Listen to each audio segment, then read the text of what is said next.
is Middays and Marks, 97.5 The Fanatic.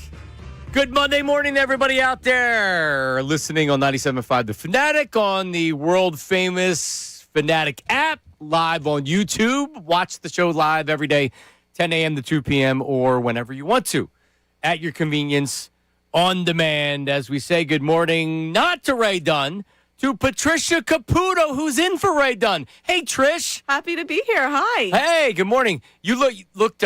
You were carrying when I was behind you this morning. I was already here, but I was coming back from the restroom, and we say good morning to Ray Dunn. Ray Dunn's in for Sean. Hey, good morning. So I'm coming.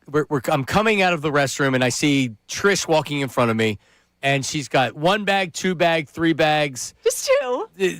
Got her lunch. She's bouncing it from her foot. I'm like, hey. Get yourself together. Let me hold that door for you. One of those is my lunch, breakfast, and dinner for the next 2 days. Bag of carrots? Bag of carrots are in there. You know it. Trish Caputo, ladies and gentlemen. Producing, because Sean Bryce currently on a plane, headed down to Florida, Ray. Yes, I think at this point on a plane. I hope he's on the plane at this point. We got the full update about him getting through security. He wanted to make sure we all knew that he made it through the TSA lines. Correct, because there was a lot of, I waited 8 hours through the TSA. I didn't make my flight. He made it through safely. So Sean, he's out all week, right? He's out all week. No Sean Bryce. Which means Ray and Jason Martinez will join us a couple times this week. Looking forward to that. That's going to be awesome. All right, so in a normal city, and we have a lot to get into, for sure. Some good, some not so good, some great. But in a normal city, Bryce Harper being booed after striking out with the bases loaded, I wouldn't even, honestly, it's just whatever. It's a frustration blue, whatever. But it just sometimes we get so obsessed with something in our sports lives, and it just becomes the focus, and then it's even more of a focus, and then it's even more of a focus. And Bryce Harper's whole offseason was a focus. And then the World Baseball Classic was a focus. And he had the home run, and no one really seemed to think that, that was going to do anything. And I didn't even know if anything was wrong, but he wasn't playing well in the World Baseball Classic. And then he comes out, and he has not had a good start to the regular season. And yesterday with the bases loaded and no outs in a game that you're well on your way to losing two of 3, and he actually did have a clutch hit on in the ninth on Saturday. So I want to be fair about it, but they were completely lifeless. The Phillies were completely lifeless on Saturday, except when you get to the ninth inning. There were no hit through 6 innings. They had 1 infield hit. Oh, it was pathetic. I was there both days. The only thing colder than the weather was the actual bats I was watching on the field. 4 in the third, no hit on Saturday, and then 5 no hit on Sunday. Oh my God, Ray, what's wrong with you? Anyway, Brutal. Do we have the cut? So this is what it sounded like, and Bo Bichette, by comparison, was booed by Mets fans. You didn't hear it like you heard it here. Here's Bryce Harper yesterday. Curveball, something off the plate. Got him. Foul tip, and Harper strikes out. 7 strikeouts for Gore. That's more than a smattering. Mm-hmm. Now, my question, Ray, you were there. So you were there all 3 games then? Yes. This weekend. Jeez. I haven't missed a game yet. I've got tickets to the next 3, too, except the ones at 1 o'clock on Wednesday, so I'll miss that one, yeah. I couldn't go to that. So was that because I believe that was part reaction boo. Yo, dude, the bases are loaded. You're about to lose 2 or 3 to the Rangers. The offenses suck. It's freezing out here, and you're striking out with the bases loaded. That sucks. Not necessarily directed at Bryce Harper. And then there's a portion of it that was directed at Bryce Harper. Yes, part of that was directed at Bryce Harper. Absolutely. I mean, we were the main characters on social media for about 24 hours. I don't know if you're aware, Friday evening into Saturday morning when it came to the Bryce Harper tense conversation we had here. And aside from the comments telling us that this is hot take radio, that all of us don't deserve our jobs and we all should move cities. Oh, they said there were that? Other comments that were like, yeah, I can't stand the guy. Yeah, he did a lot of talking this season, and that was after 1 freaking game. 1-0 for 4 game. I know. There's a segment of this fan base that has grown tired of the conversation around Bryce Harper, in the sense of they're tired of hearing Bryce Harper talk and they just want to see him deliver for them. Is it way too much to ask 3 games into the season? Absolutely. Yeah. But those boos are a result of those fans. Those fans exist. They buy tickets. They go to the game. They're upset with Bryce. You're allowed to be pissed after Right. the first weekend. You're not allowed to say the team's not making the playoffs. That's ridiculous. And honestly, like Ray, we'll talk about the game today. They lost 2 or 3. Like, what are you? Oh, yeah. They lost 2 or 3. So what? Who cares? The most notable thing that happened is Bryce Harper Sean said on Friday after the opener, he said that there was, and I think I rephrased it for him. I forget exactly what he said, but there just seemed to be a certain energy when Bryce Harper came up. Tenseness. Yeah, there was a tension to it. And I had people that DM'd me and said, I was at the game. I felt it too. Mm-hmm. Maybe it's because I feel that way towards Bryce, but I had 3 people that DM'd me and said, no, Sean's actually right. You said the same thing and you were at the game. Yes. I wonder how many people that were at the games over the weekend. God bless you if you were. You're a hell of a fan, Ray. Saturday was ridiculous, man. I couldn't even watch the games. It looked so cold. They tied it up. And it's like, of course, this is going to extras. I watched 8 innings of one-hit baseball. They finally figured out the whole offense thing, and it just wasn't enough to win the game. I'm going to sit here freezing for the next – it was only 1 inning. But then Duran – honestly, when the Duran entrance happened, I was hoping they would bring actual fire into the stadium just To so warm you up? something could warm up my hands. I could not feel my hands. I was trying to tweet. I was spelling things wrong. I just gave up. So here's the phone number, 610-632-0975. That's to call, which of course we want you to do. That is for the Davis Honda text line. Just leave, even with the regular text, leave your name, location, occupation, and then we'll give your text. We're not going to, unless you leave your name, location, occupation, we're not going to read the text from now on. And then with the voice memos, you can send the voice memo on the Davis Honda text line, 610-632-0975. Same thing. Identify yourself, where you're from, what do you do? And then tell us what you're thinking about. If you say, I'd like to call, but you can literally you can leave your message, 30 seconds to a minute, whatever it is, boom, and then we get what you're thinking about it. Were you at the games this weekend? Did you feel tension? I wasn't at the games. And to say, just because you had said that there was tension. Yeah. And I wasn't there. And you had said that people were saying, hot take radio or whatever. Of course they're going to say that because they don't know they don't know the context of what we were saying. Sean actually was at someone texted in and said we should give Bryce multiple standing ovations, Yes. and they were serious about it. And Sean was like, "That's a great idea, man. It'll make him feel better." And he was serious about it. Correct. He wasn't trying to be negative. He was like, "I was at the game. It was weird." It was. It is weird. I said it over the weekend, and I think this might be where I'm at this point. People, instead of anticipating greatness when it comes to Bryce Harper, have become anxious about the greatness. Like, they're just anxious about whether or not they're going to see greatness instead of anticipating what they've seen for so long at this point. Here's Bryce after the game. He's talking about the anxiety and everything else. Here it is. Yeah, personally, I mean, thought they were okay. 3 games in, so obviously not the start we wanted to have, in a weekend, but we'll get there. Bit of sense of anxiety about trying to start fast. Do you sense any of that in the room, or too early? What do you think? I mean, not for myself. So I think you got to ask everybody else, but I don't think we're that type of team. So obviously we want to start good, but I don't think I don't think any of that. Oh, Bull, they felt it. Oh, yeah. If you were in the stadium, I could feel it. I could feel it watching on TV. Mm-hmm. There's got to be a level of anxiety. You come out, and then now it's the third game. And it's like, wow, we can't get hits. Meanwhile, the other team's cranking home runs. Yep. They don't care. Yeah, there's got to be a level of anxiety. Let me be very clear to everybody out there that's tuning in. I am not sounding any alarms. I'm not saying the season's in trouble. I'm not going nuts. It's 3 games. I thought it was that boo was very interesting. And I believe it was more than just a reaction boo. All right? People on Friday, you suck at your job, go die. Now, after 3 games and he gets booed, are we having a different conversation? No, I mean, it's about the town's relationship with Bryce Harper at this point and where it's Correct. at. You talked about the second act. I'm just hoping the second act is one where we all end up supportive and we all end up excited and happy, because I did not sense that over the weekend. I'm sorry. You can go to my comments again, but I didn't sense that over the weekend. Did you agree that the fan base believes this is a second act too? That now it's, all right, let's go. Like, what do we got? Right.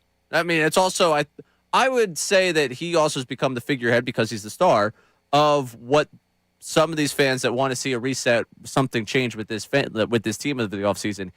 Albeit he's the star, you would never have moved off of him. I think there are people that, he is the figurehead for it. Like, when he struggles, it's like, of course, we're not going anywhere. Like, look, even Bryce is striking out with the bases loaded. Right. And it's like, it's not a detriment to who he is. It's just he was always protected before.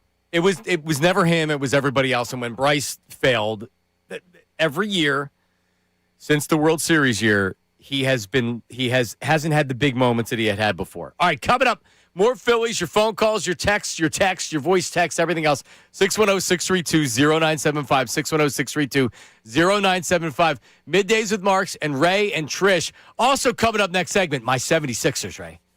Oh, my Sixers looking good. Getting a big win, outright. Big money line win.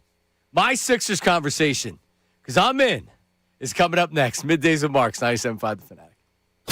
Now on 97.5 The Fanatic Sports Update. Two big wins. I'm Patricia Caputo with your Fanatic Sports Update. The Flyers defeated the Stars 2-1 in overtime Sunday night. Trevor Zegras with the overtime goal to help the Fly Guys get within 2 points of a playoff spot. The team also signed top prospect Porter Martone over the weekend. Anthony Sanfilippo joined the morning show to discuss how soon Martone could be on the ice for the Flyers. He will play tomorrow night in Washington. Barring anything happening with fails of physical or some kind of paperwork goes awry today, I expect he will play tomorrow. Flyers have off tonight, but look to keep it rolling Tuesday against the Capitals in Washington. The Sixers continue their road trip where they will take on the Miami Heat tonight. It is another tie-breaking series for the Sixers, who won the tiebreaker over the Hornets on Saturday. Tyrese Maxey listed as available on the injury report. Joel Embiid not listed on the injury report, so all good news there. You can listen to that game live in the Fanatic starting at 7 p.m. Phillies dropped to 2-1 on this season after their series opener against the Texas Rangers over the weekend. Phil's looking to bounce back against the Nationals starting at 6:40 p.m. tonight. This update is brought to you by Taco Bell. The new crispy chicken crunch wraps sliders at Taco Bell with nuggets and your choice of sauce inside. One's a snack, more is a meal at participating USA Taco Bell locations for a limited time while supplies last. I'm Patricia Caputo on the home of the Sixers, Flyers, and Union, 97.5 The Fanatic and the Fanatic app.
Phil's is 2-3, disappointing. It's really like a kind of a kick in the stomach or a kick in the maybe like a kick in the butt.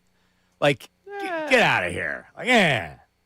I'll be honest with you. Saturday, for me, they're coming back. Oh, I got to stay here next inning. Duran's coming in. Oh, Duran just gave up 2 runs. Oh, they got to run back. Then it was a kick in the you-know-what. More concerned with Schwarber or Duran right on? 6-1-0. Definitely Duran, man. Duran definitely gives up a lot of contact for a guy that Did the throws Phillies under, go too. after the wrong DH this offseason? It's Andrew McCutchen was right there for the taking. Yeah, Would how have been a about- better discount. How about Kutch? Still doing it. Good for him. Yeah, he had a home run yesterday. So they lose, but most notably, the biggest reaction from the Phillies isn't like, listen, I mean, your guy didn't look good on Saturday, but isn't that kind of what he is at this point, Aaron Nola? Wait. If we're playing your boys, how about your boy in left field? Wado Kemp? Yeah. He went 0 for 2. No. I'm not talking about the dish. I'm talking about it crashed into the wall, and then when he tried to get to a ball, he overran it. I didn't see that. I didn't see that part. Yeah. Defensively, real tough go for him in the outfield.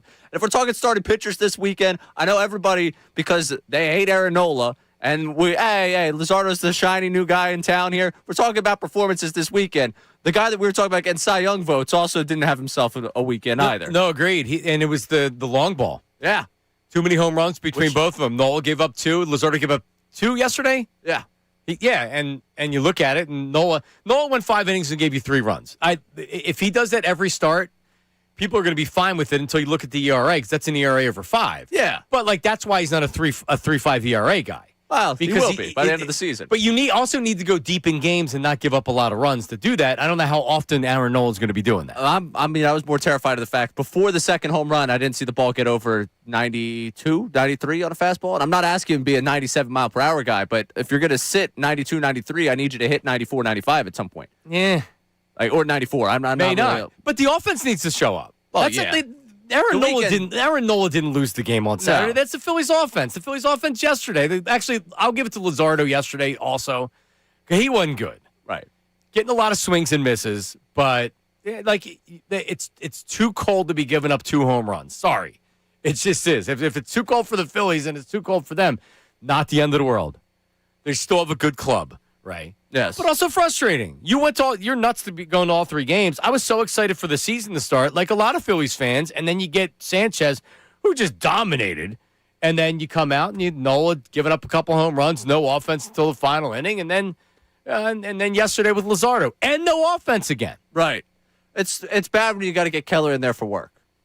Like that, you fell behind to the point where it was like, it's not Keller in here for leverage, it's Keller in here because, well, he's got to pitch, right? I mean, we got to see him opening weekend. That was unfortunate. When he went out there, I was like, this is just a sad state of affairs. Not great for the Backus crew either. For those of us that enjoy a good, funky left-handed release, Backus right now is. He was hot okay seat. last night or yesterday, right? Yeah. It's a nice bounce back from opening day where you got, 1 out? So Yeah, his ERA was 81 after the first one. So here's my question. Do you believe, because if Bryce Harper comes out and gets 3 hits tonight, then it's like, oh, everything's okay. I think part of the problem is, like you had said, this entire conversation is about Bryce Harper's relationship with Philadelphia and the fan base. Yeah. And where fans are with him right now. You're going to have some that are, Bryce Harper's the guy, we should be happy to have him. Enough of this, we're going crazy after 3 games. I don't hear anybody going crazy, by the way. I hear people that were already kind of getting towards being negative on Bryce now being like, yep, here he goes again. Another game. Like striking out with the bases loaded when your team is down is going to happen to almost every player in Major League Baseball. But it happened to Bryce early in the season. And we react to the boos. A lot of boos for 1 strikeout in the 3rd game of the season. A lot of boos there. So where I was, I heard it, but I heard it to the point of like, all right, I don't know how this is going to pick up on TV. So I immediately went and texted you guys. I was like, hey, there were boos after that strikeout. I know that someone online is going to tell us that it's not true and that the Philly fans didn't do that. It absolutely just happened. I want that on the record. And then I went home and rewatched so I could hear it, and I was shocked. I was like, wow, that picked up really good. It was louder than I thought it was from where I was sitting. It was loud on TV.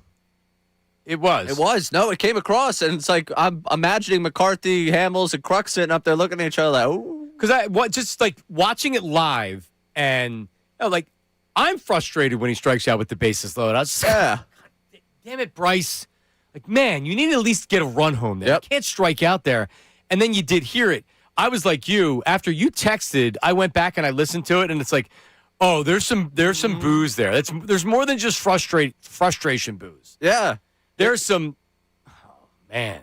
Again, it goes back to the anticipating greatness versus being anxious about greatness. I'm anxious watching him play right now. I know the player that he can be, the player that he's been through his entire career, but it's almost like at this point I want it for him so that this all just kind of dies down a little bit. I actually have more confidence in Bryce breaking out than I do Phillies fans not getting crazy if he continues to struggle. That's actually very fair. I would go 100% on that line of thinking. And that's my worry, that this isn't a normal city. If this is a normal city, Bryce would be fine. This isn't a normal city.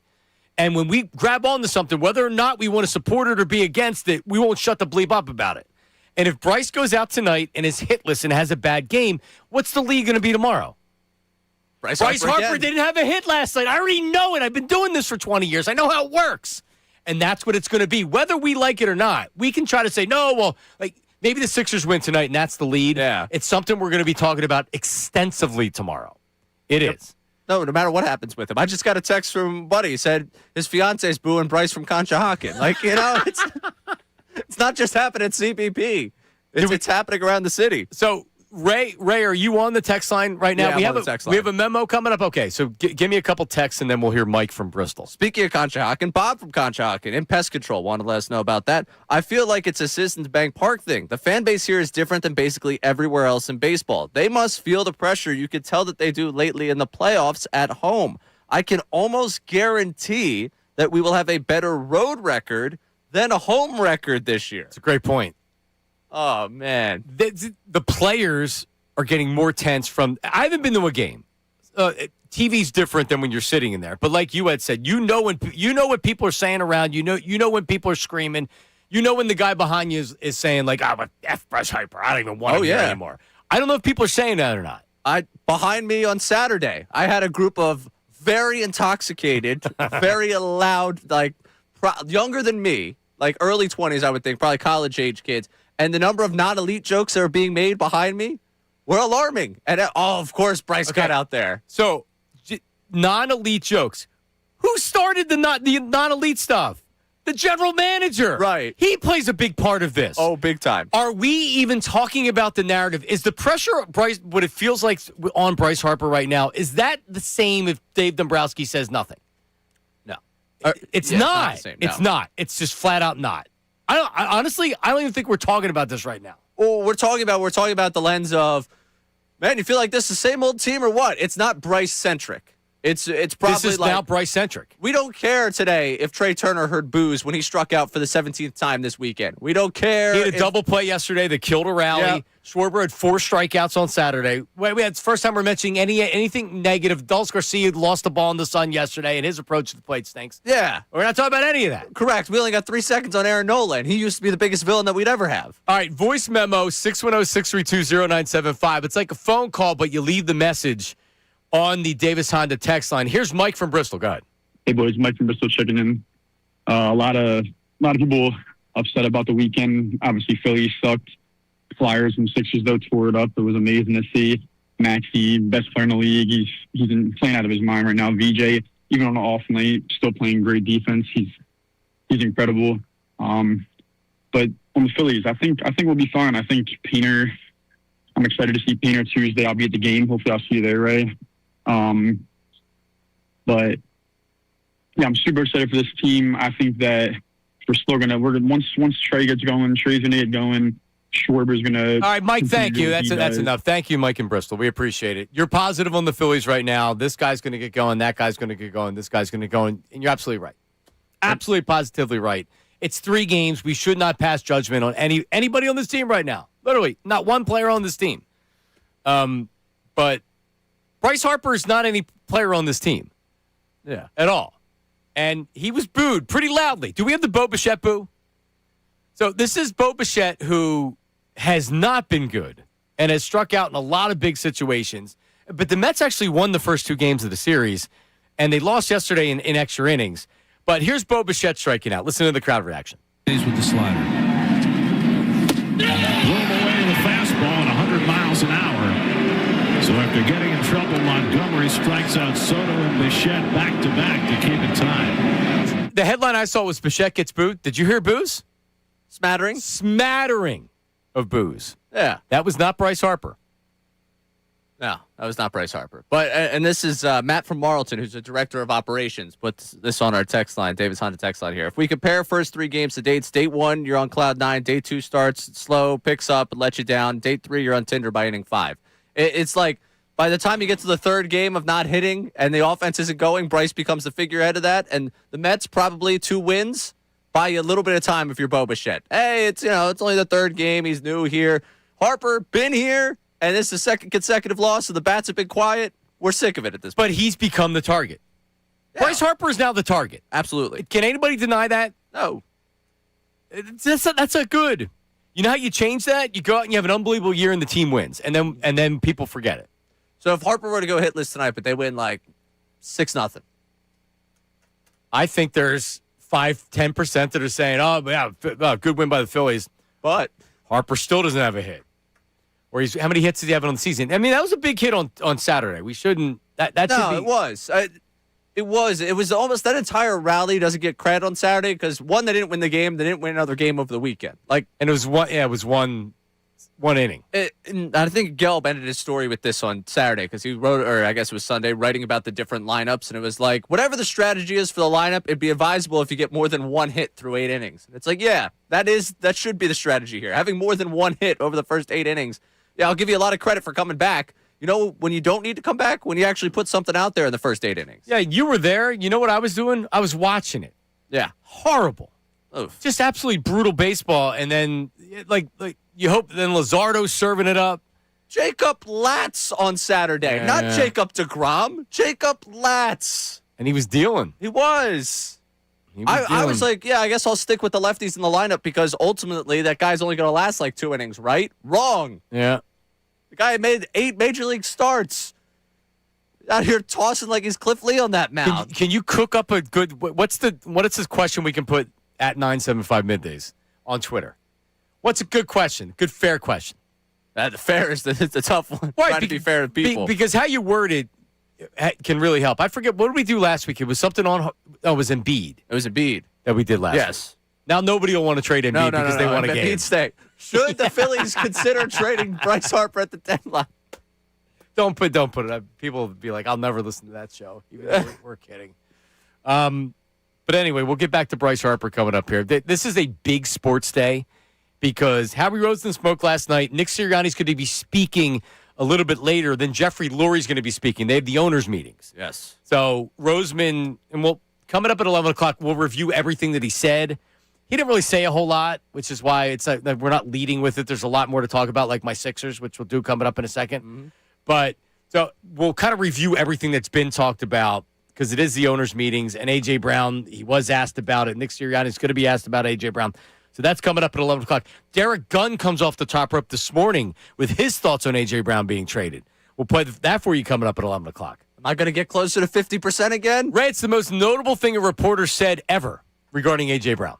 How about that tease? Oh. That's coming up at 11 o'clock, all right? But I can't do it anymore. I can't. I wanted to come in here so happy today. The game was Saturday, so it takes a little bit of the steam from it being the lead. But I'll tell you, man, my 76ers, if you got in like me, Ray, then you're feeling good about yourself today. Play the darn song. If you're just tuning into the show for one of the first times, after Sixers wins, this was a genius idea by me. We're going to play this G-Love Sixers song after every win. Right. Never been done before on radio. Correct. This is what we'll do. New on 97.5 The Fanatic Middays program. And what I'm going to say is, Ray, just play the gosh darn song, and then he's going to hit it. After the second play it, then I'm going to play it. But, I mean, we were group texting, and this was because the Phillies were on, the tournament was on. There was a lot going on. Yeah, so much going on Saturday. And at one point, Sean was like, well, something like Charlotte's about to make the death kill. Yeah. Sixers wouldn't have it. Yeah, it did. Sixers wouldn't have it. They came back, ended up taking the lead. Hold on. A really good win against Charlotte. That's a game that we've seen that team lose.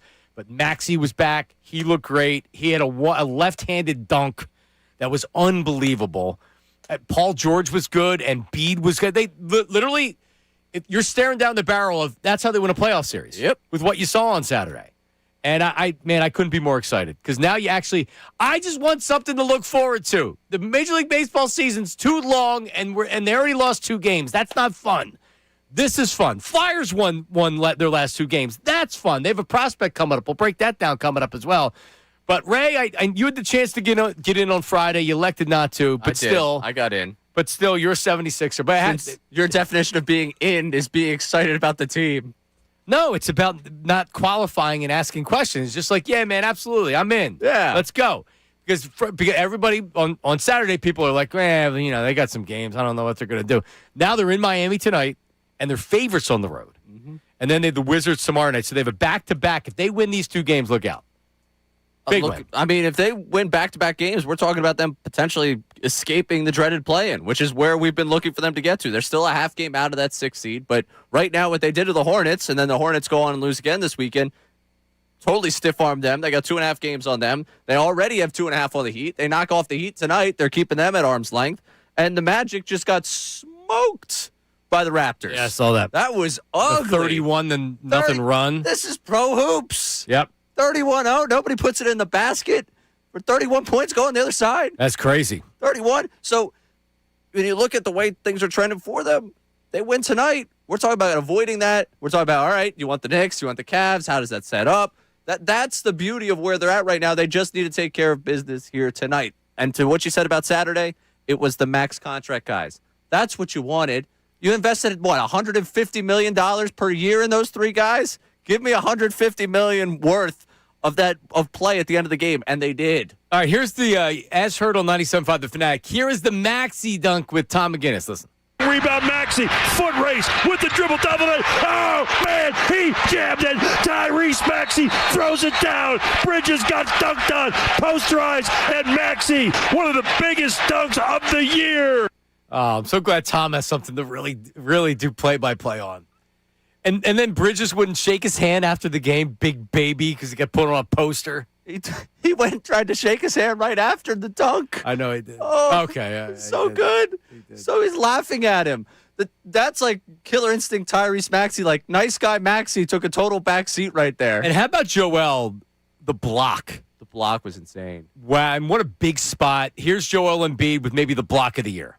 Ball, inbounding ball to Diamante. LaMelo Ball gets it back. 12 seconds to go in the game. Charlotte on the drive. Ball into the lane. No look to the corner. Miller blocked by Embiid. Embiid blocks it. 4 to shoot. And that is just, we're not losing this game. I don't know how he got out there that fast and was able to do it. But, man, that's high motor right there, Ray. Yeah, it is. And to see him get up, it was almost like when he blocked it and landed, he took half a second to gather himself like, holy bleep, I just did that. I was able to leap like that, block that shot, I landed. I feel okay. All right, now I'm going to celebrate. Right. There's like a half a second of like stunned silence in his brain of like, oh my God, I'm Joel Embiid. I did that again. You know what I'm not even thinking about? The fact that at any point we could get his knee was sore after the game and he's not going to play tonight. But we'll reevaluate him in 2 days. That's what I'm not preparing myself for. I'm just letting it all hang out, Ray. I don't care. Let's go. We're just kids. We're not worried about getting hurt. Yeah. Yeah, sure. I'm still worried about getting hurt. I'll be honest with you. If you're qualifying of like I'm all the way in and I don't have any cares in the world, when Embiid landed after that block, my first thought was, please get out of that crowd, be okay. Please get up out. I'm watching the first 2 or 3 seconds and walking around. I'm like, oh, he seems thrilled. I'm thrilled. Great. Anytime he hits the deck, you're waiting. Yeah, you're terrified. Yeah, you are. And I was terrified of that moment. And when they win the game, like, awesome. On to Miami. I need the second of these 2 games. Put everyone in this play-in crap out of your way. Wait for one of the Hawks or the Raptors, someone to screw up in front of you. Get up to the 5 or 6. Stay out of this play-in because I don't want to do another sprinter's chase with this Hornets team in a week or two's time. No, if they beat the Heat and the Wizards, they're going to be a playoff team. Well, I mean, they're a big favorite to make the playoffs right now. I'll have to look at the BetParks app to get the updated odds, but they'd probably be favored in any playing game they played. I don't think that they're going to be. They're favored to make the playoffs. They're minus money to make the playoffs right now. I understand it, and forgive me on not being. I don't usually put futures in on the playoffs. Is that just being one of the 8 teams remaining when the playoffs start? No, 6. Okay, so that's avoiding the play-in entirely. I didn't know if that just meant it was the 8 teams when the playoffs start, because technically 2 play-in teams make the playoffs. Right. No, it's not. It's not playing. It's actual playoff. So 610-632-0975. 610-632-0975. On Bryce, if you were at the game, any of the games, forget about the opening day. If you're at any of the games, what was the feeling with Bryce Harper? Was there a tension that Ray has spoken about? You went to all 3 games. I don't know how many people went to all 3 games. I'm going to go Opening 5 weekend. for 5 to open up the season. I'm only not going to be at Wednesday because I'm working. That's awesome. And I might go after the show. Who's to say? But you should. Where are you on Bryce Harper? And that's for the phone line. That's for the regular text line. Just leave your name, location, occupation, and for the voice message. We explained how to do the voice message before. If you have an iPhone, you hit the little plus sign that's next to where you would type us a message, and then you hit the little plus sign, and then a box pops up. One of the choices is audio. Hit the audio button. It will start recording right away, and then you can leave your message right in there. Hit send. Boom, it comes right to us. And we appreciate it. 610-632-0975. That is the number for everything. Coming up, Eagles are speaking today, or at least Jeffrey Lurie and Nick Sirianni. What are we looking for that? And we'll get your reaction to Bryce Harper and the 76ers. Everybody's got to be in now, right? I would assume. Not. Come on. I would assume. That's coming up next. Middays with Marks, 97.5. Got something to say about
Is it fair to say the most interesting audio regarding A.J. Brown from a reporter and in a long time? Yeah, I would say so. Certainly a long time. Well, it's certainly the everything else is a canned response. It's like the same thing. Every reporter, every insider says the same thing. Derek Gunn does not. All my reporters treat me as like all my friends. Save the dates, left and right. Except the reporters just keep saying June 1st. Meanwhile, Zach Berman joins us live from the owners' meetings coming up at 1 o'clock. Nick Sirianni scheduled to talk a little bit later, and Jeffrey Lurie as well. When is Jeffrey Lurie speaking? I did not get a time on Lurie, but they both spoke the same day last year. They did. So I'm assuming later on. Now, it loses kind of luster if he's not sitting at a breakfast table. If he doesn't have like a bacon, egg, and cheese in front of him as they're talking to him about the stadium. You can't go bacon, egg, and cheese at a breakfast. It needs to be a platter, right? Probably in that instance. All right, Trish, where are you going? I don't know your breakfast habits. Where are you going if you're sitting at the owners' meetings and you're being interviewed as the head coach? What are you eating? What's the plate? Before the so meeting? like you're gonna eat, and then they're gonna come up to the table with your plate still there. So you'll have remnants of what you did. Okay. Then I'm just gonna do like some eggs, some toast, maybe some home fries on the side. That's it. Yeah, I'm doing the same thing. I'm going scrambled, maybe an omelet. Side of bacon. That's a power move. Because that means you requested the omelet, you asked exactly what you wanted. You know, that's a bit of and bacon. I'm worth billions here. Or pork roll, depending on where you are. Do they pork roll? Well done. Out in Arizona? Bring me some ketchup. They probably now it's much different. Probably not. Probably not pork roll. No, not pork roll out there. Yeah. Anyway, so we'll do all of that coming up at 11 o'clock. But we have some voice memos, right, on the Davis Honda text line. All right, here's number one. It's Kevin from Delco. And yes, Johnny, we should push the panic button. We should push it because we're being haunted right now, Johnny. We're being haunted by the ghost of Harry Callis. Oh, that's no. right. Once you took down the Harry the K's and you put up the ghost pavilion, that's when it all started. That's when this downhill streak started. Let's be honest, the Phillies gave us high hopes on Saturday, brought us to the extra innings. Bryce Harper comes to win the clutch in the extra innings. Yet, the ghost of Harry Callis brought us down, and he brings us back down on Sunday. That's what happens in baseball. We're being haunted because of John Middleton and his decision not to pay Harry Callis' widow. Oh, my God. So, I don't know how that explains Thursday's win, but I'm open to hearing all suggestions as to why they're struggling. I'm not going to rule it out. I did have Matt Brignon on Saturday, who wrote the story. You did? Who spoke to Eileen Callis. That's a good get. Eileen Callis reached out wanting to have that conversation. Yeah, I resisted from commenting or having any social media posts regarding it over the weekend because I wanted to say something that probably wouldn't have been received on a very popular level. But I think we've really and Harry's widow, she can say whatever she wants to, and she's willing to do that. And I have no problem with that, right? Yeah. This is her reaction to it. But I think we have to move on from this. They made a business decision to get rid of a restaurant that no one has eaten at, by the way. I'm just saying that probably badly needed a new branding. And, yeah, they're going to make a lot of money off Ghost Energy Drink or whatever. They still, in the ballpark, pay great honor to Harry Callis. They do. I love how there's no bigger Harry Callis fan out there than me, and I'll challenge anybody to beat me on that. I am moving on from the Harry the K's. I am. So just 30 seconds here. High hopes, yes or no in 2027? It would be really sad if that didn't continue. And you know what the Phillies should do? They should step up to the plate, make sure they're taking care of her. Because if they're paying her $20,000 before and she doesn't get that anymore, all right, let's give her some money. Yeah, let's make it right. I want the Phillies to make it right. I'm not telling you the Phillies aren't blameless in this because John Middleton was callous. It was just totally unnecessary. It was a really, really bad look. And I don't know the Callis financial situation, but I'd assume if she wants this $20,000, it's she wants to honor Harry, but she probably also wants that $20,000. Let me ask you a question. Even if you're you can pay your bills, you're living somewhat comfortably. Right. You know what? You're getting that $20,000 every year. That's a vacation. That's I have to redo this. That's I'm going to get a new car. You're relying on that money. Middleton called money she could be relying on, or could be counting on, or could just be sitting there wanting. Totally relying on something that would just buy some napkins. That's That's where it kind of loses. Harry's been dead almost 20 years. Yeah. And he wasn't a player. He wasn't making millions of dollars a year. Yeah, he was successful, but I mean, do you think Harry had this great investment portfolio? That's what I'm saying. Even if he did, 20 grand, you said buy some napkins. She's sitting here saying, yeah, one more 20 grand. Let me be clear. The Phillies handle this very poorly. Yes. From that perspective of it. They still honor him a great deal. And I don't want to, because I've heard a lot of people say this. It's like, okay, you want to start the season off on the wrong foot? All right, take Harry Callis's restaurant away and then speak coldly on it. Well, yeah, and then she got the money this year because they broke the contract late. So she didn't even have an idea until probably a month ago. They missed the deadline. Yeah. Otherwise, they could have said, sorry, you get nothing. Yeah, so she's saying they don't get to use high hopes. This is where somebody needs to say, you know what, Mr. Middleton, let me talk to Eileen Callis. And then sit down and say, listen, it's come off very poorly. We're sorry. We want to honor Harry. They better play high hopes. If they're not playing high hopes, that's a major problem for me. Major. It means that the team didn't do enough to go to Harry's widow and say, hey, let's make this right. Right. Jesus. Very, very interesting dynamic right now. Gets me very upset. All right, anyway. But with that being They're said, not cursed. With that being said, I'm done with I'm over it. I don't want to hear any more about Harry the K's. You didn't eat there. Even if you did, you didn't think it was great. They didn't take something great away from you. They took away the name. Sorry. Did they make something better? I don't know what's there now. I don't know what was there before. Like, are they pumping the food full of Ghost Energy drink and it's tasty that way? Like, I'm just saying. Sean said Saturday there's only 2 different flavors of energy drinks. At least there was for opening weekend. Oh. Yeah. So, I mean, I'm not even enough flavors. I'm just saying, like, the food's probably the same food. It's just under the Ghost Energy deck now. I didn't even know what the food was before. I'm not telling you that I signed up for the eatery there. I'm just saying that. All right. So Howie Roseman spoke. And by the way, keep the text coming in. I'm getting some people that are saying Ray should not be allowed in the Sixers fan club, which I'm saying is ridiculous.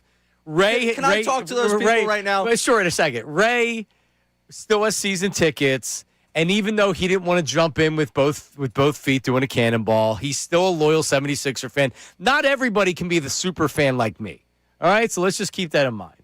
A year ago, you out there, whoever it is reaching out to Johnny Marks right now, you would have told me cancel those season tickets. I was the one that went to the group and said, boys, we should keep doing this. And a week ago, when I was there watching Marjan Beauchamp in the starting lineup, you told me everything was over and you were trying to trade Embiid. So maybe, just maybe, you gatekeepers to Sixer fandom should go find someone else to have issue with and not myself. Not myself. All right, Twitter poll. Do you think differently of Ray as a 76er fan now that he wouldn't go fully in last week? That's my question for the people out there.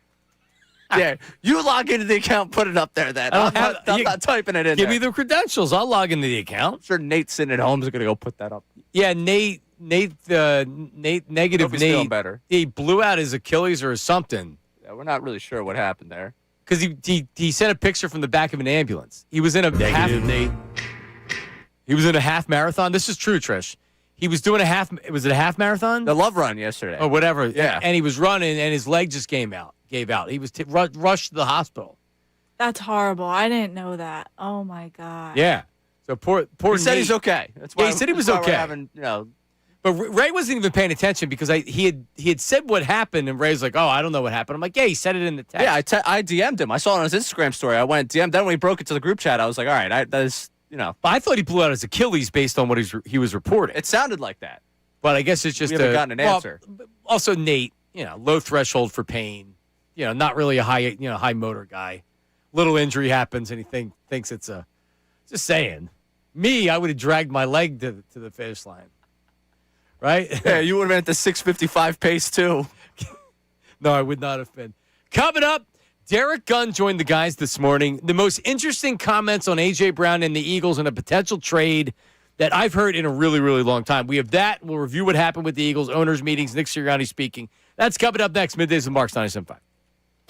Now on 97.5 The Fanatic Sports Update. 2 big wins. I'm Patricia Caputo, and this update is brought to you by Dairy Queen. A Blizzard treat gets sweeter with the double flip deal. Buy a Blizzard, get another for 99 cents on the DQ app. DQ. Happy tastes good. Limited time at participating U.S. locations. The Flyers defeated the Stars 2-1 in overtime Sunday night. Trevor Zegras had the overtime goal to help the Fly Guys get within 2 points of a playoff spot. This team also signed prospect Porter Martone over the weekend. Anthony Sanfilippo joined the morning show and discussed how soon Martone could be on the ice. He will play tomorrow night in Washington. Barring anything happening with fails a physical or some kind of paperwork goes awry today, I expect he will play tomorrow. Flyers will take on the Capitals tomorrow. The Sixers continue their road trip where they will take on the Miami Heat tonight. It's another tie-breaking series for the Sixers after they won their tiebreaker over the Hornets Saturday. You can listen to that game live on the Fanatic starting at 7 p.m. Phillies dropped to 2-1 on the season after their series opener against the Texas Rangers over the weekend. They look to bounce back against the Nationals starting at 6:40 p.m. tonight. Join Andrew Salciunas this Friday, April 3rd at Giovanni's in Center City from 6 to 8 p.m. for the Corona 97.5 The Fanatic Sixers pregame party. You can win Sixers tickets to a future home game. Must be 21 or older. I'm Patricia Caputo on the home of the Sixers, Flyers, and Union. 97.5 The Fanatic and The Fanatic app.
All right, we're back. Middays with Marks. Ray's still not back. I was just because I'm trying to get the Nick Sirianni speaking, and we need to make sure that we're getting that sound. So that's what I was checking on in the back. But it is Middays with Mark. Sean Bryce on assignment in Florida. Ray Dunn in. Patricia Caputo in. And checking the Davis Honda text line. What did I have it right here? Hearing Trish try to pronounce Anthony Sanfilippo's name is the best part of the update.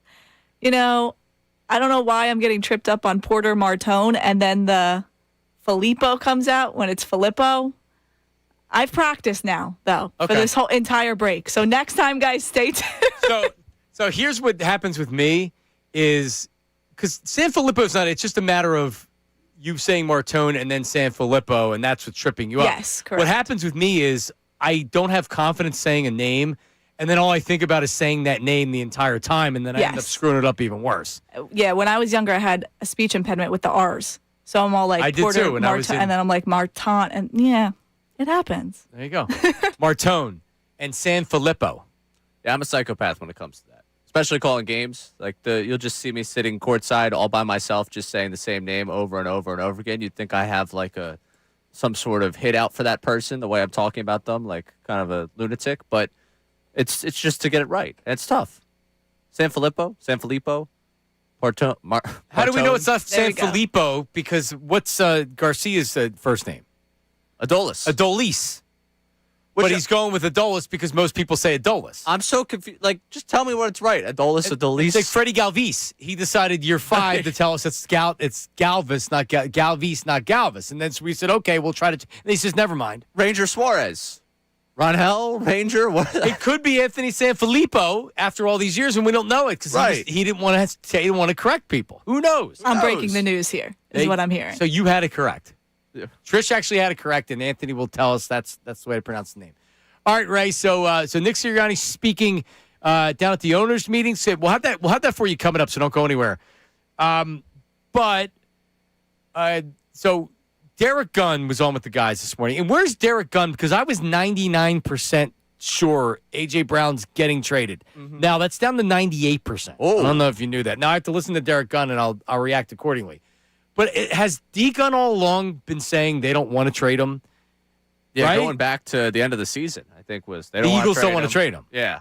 So it's always a matter of, does A.J. Brown want to be traded? And I think the common opinion would be the Eagles don't want to trade him, but A.J. Brown wants to be traded. And if A.J. Brown wants to be traded based on what happened last year with him being unhappy, maybe it's the right time to trade him. At least that's the way everything appears to be. Yes.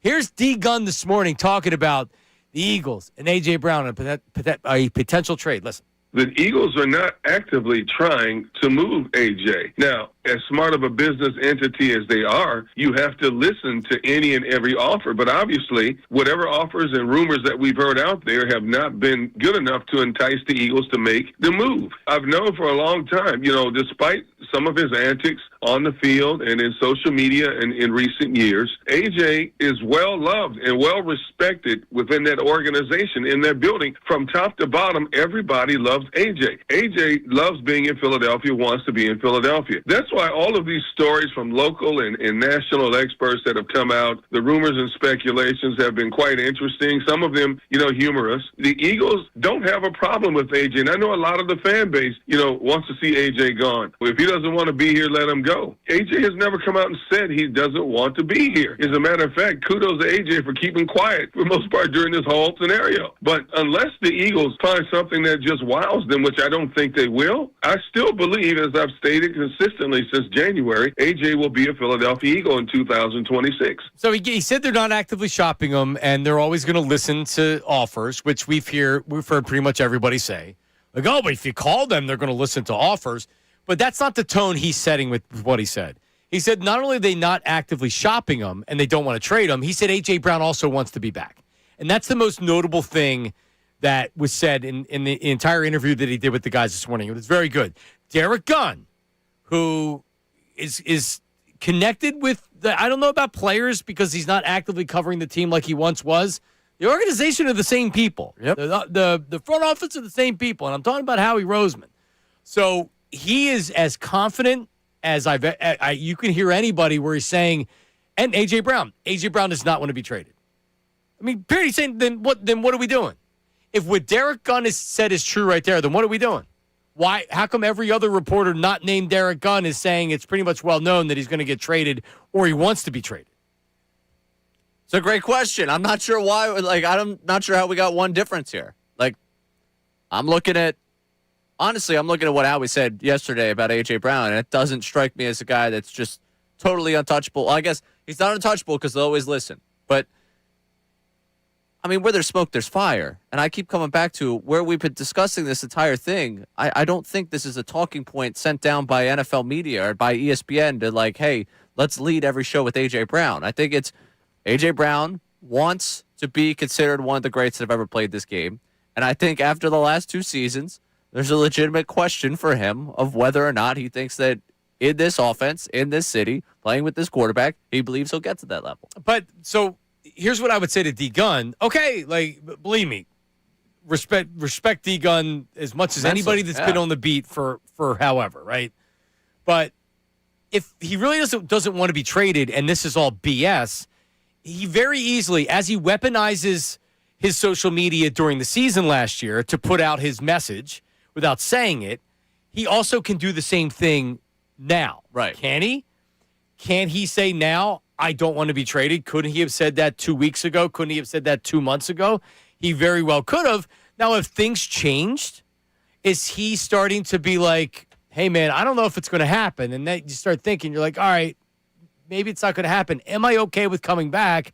How am I going to feel coming back? Maybe at this point he says, you know what? I can deal with coming back. I'll make the best of it. It's probably not as bad. It can be better with the offense. Now you start looking at new offensive coordinator, better play caller. Jalen's going to look that much better. I'm going to have a bigger season. And so you start to talk yourself into it. I don't know. But I find it crazy to think that this couldn't have been squashed. If A.J. Brown doesn't want to be traded, this could have been taken care of months ago. And I thought it, honestly, thought it would have been. Thought we would have been. I thought going into free agency, that's when we were going to find out. I get with the whole June 1st cap, spare me, with all the cap ramifications. I thought, hey, you go into a new calendar year, you want to plan your roster out accordingly. Now you're in a weird spot where Adam Schefter could sit on ESPN once a week or once a day and pretty much do the Patriots could draft a wide receiver. They could sign another wide receiver. They could do this because the Patriots do have those options at their disposal. If you get past the draft, the Patriots drafted a wide receiver, or the Patriots get past the draft, they're like, you know what? I don't know where we're going to pick come in 2027. I don't want to give up that first-round pick. Then where do you go with this? Maybe it is a warming to the idea that he's coming back. It's hard for me to sit here and think all of a sudden they were never interested in this conversation, given how much this conversation seemingly has happened. Right. So Uncle Jamie checks in on the text line and says the agents are talking to the national reporters. And Howie is talking to the national reporters. I guess the point is that everybody tries to get their message out in different ways. Mm-hmm. So if you're a reporter, local, national, you have relationships. So you have to realize that when you're getting information from a reporter or a team, it's always been my criticism with Diana Rossini, is that just because somebody's giving you information doesn't necessarily make it so. And they could be using you or they could be giving you wrong information on purpose. And it's your job as a reporter to try to figure out if that's what they're doing or not. Because if you think that they're giving you BS, you shouldn't put it out there. And too many of the insiders are used and just put whatever out that's being told. But for sure, if you're Howie Roseman, you should be putting out there that you don't want to trade. That's why the national insiders all say the same thing. The Eagles don't want to trade him. Right. Let's make that clear. But they're going to listen if people call. I'm fairly confident to say that I'm not 98% anymore that a trade's getting done. Yeah. But where I am, I still think it feels like the most likely scenario to happen because otherwise, what would have happened to change things? I guess is my question. That they weren't getting this huge offer they thought they were going to get. It never felt like that they were only taking 2 firsts or they were moving on. It felt like that they know that the best thing is to do to trade them, and now it's up to Howie to get the most in a trade. That's what it seemed like to me. A first and something else. I think the 2 first thing was far-fetched in what we thought they were going to get. First, they were never getting 2 firsts. They were never getting a first and a second. At least I still don't think they're going to. Yeah, they get close. Yeah, close. I mean, the Waddle deal is now pretty much. Can you beat that? And I don't think they can. I don't know if they're going to be able to. I just don't know if there's a team that's going to be willing to do it. I don't know if you've got the leverage to do The Broncos are willing to do it, right? Why would you do it? Other than if you want the player. Right. So at some point, either the Patriots are going to step up and say, okay, let's do the trade, or they're going to say, no, we're not doing it. Sorry. Yeah, and maybe at this point, like what you said, what D-Gun said there, maybe A.J. Brown's gotten to the point where it's like, hey, yeah, I'm cool. Sean Mannion's here. He's got, 3 absolute massive binders of play ideas, which he can help me out here, and this is what's going to happen for me in this offense. I've been successful here. I really do love Philadelphia. It is home. These people are great. Maybe he does go down that path. It's just hard for me to get to that path after what we've seen all offseason leading up to hearing D-Gun this morning. Davis Honda voice line, text line, 610-632-0975. With any of this Eagle talk, Howie Roseman spoke last night, and no audio. No. Which is interesting. Did they not want it filmed? Is it just the coaches? Because Sirianni's on camera speaking today, but it's at the breakfast table, but he's on camera. Do they not care about the GMs being on camera, and they want the guys on camera? I mean, I know we got video, and it wasn't like, professionally shot. It was someone on their iPhone of Andrew Perry saying, hey, Myles Garrett to Brown, stop asking me about it. Right. So, I mean, I feel like someone could have gotten that 12 seconds of audio, too, of Howie Roseman being like, hey, A.J. Brown's an Eagle. Shut up. Howie Roseman did not comment on whether he wants to get a new deal done with quarterback Jalen Hurts. And who was it? Where was this from that you sent it, Ray? Who put this out there? Because it says, who's strictly financially speaking, becomes easier for the Eagles to offload when 2026 begins. So, I mean, that's the whole thing with the Jalen Hurts conversation is he doesn't have a lot of guaranteed money after this season. So if there was a way if after the season they decided, man, like we need to think about a different quarterback or trading him, the financial ramifications would not be great. That was The Athletic. Brooks Sabina put that in the story. Okay, so Roseman did not comment on whether he wants to get a new deal done with quarterback Jalen Hurts. Quote, I just be consistent that that's not a reflection on anything that we feel about any of our players, but I just think it's easier for us not to go into our contract situation. So he won't talk about contracts, and he's not talking about that with any player, which is smart, because then you don't have to talk about it with Jalen Hurts. The reality is, are you having thoughts in your mind, if you're the Eagles, that, hey, we don't expect this to happen, but if Jalen's not great this year, and here's the offense that we're now running. The Eagles independently said, we're not running the Jalen Hurts offense. We're not doing this thing where, no, we're actually going to run the offense that we think is the best offense to run in the NFL. It's what Sean McVay's doing. It's the West Coast offense before the West Coast offense. It's what the modern NFL teams are running. You have disciples of McVay all over the NFL. They have their own little tweaks to what they do with it. But for the most part, this is all coming from Bill Walsh West Coast offense. It's the same thing with McVay. What they do running the football, what they do throwing the football, what the offenses are. And the Eagles probably have wanted to do this for a while, and they hired an offensive coordinator that's going to run this offense. And if Jalen can't run this offense to where they think is adequate enough, where are the Eagles right now with Jalen Hurts, I guess is my question. Howie gives you no indication on anything because he says, I'm not going to talk about it. I think they're at a point where it's, you go play this season, and then we'll talk about a contract extension. I think that's the way I would be acting. Right.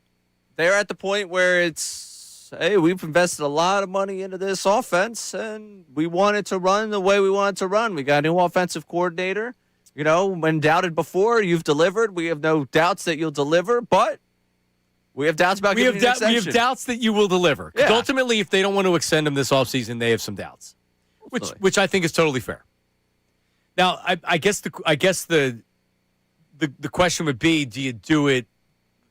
Would you extend him now? Because if it's not going to be Hurts after 2026, who's it going to be?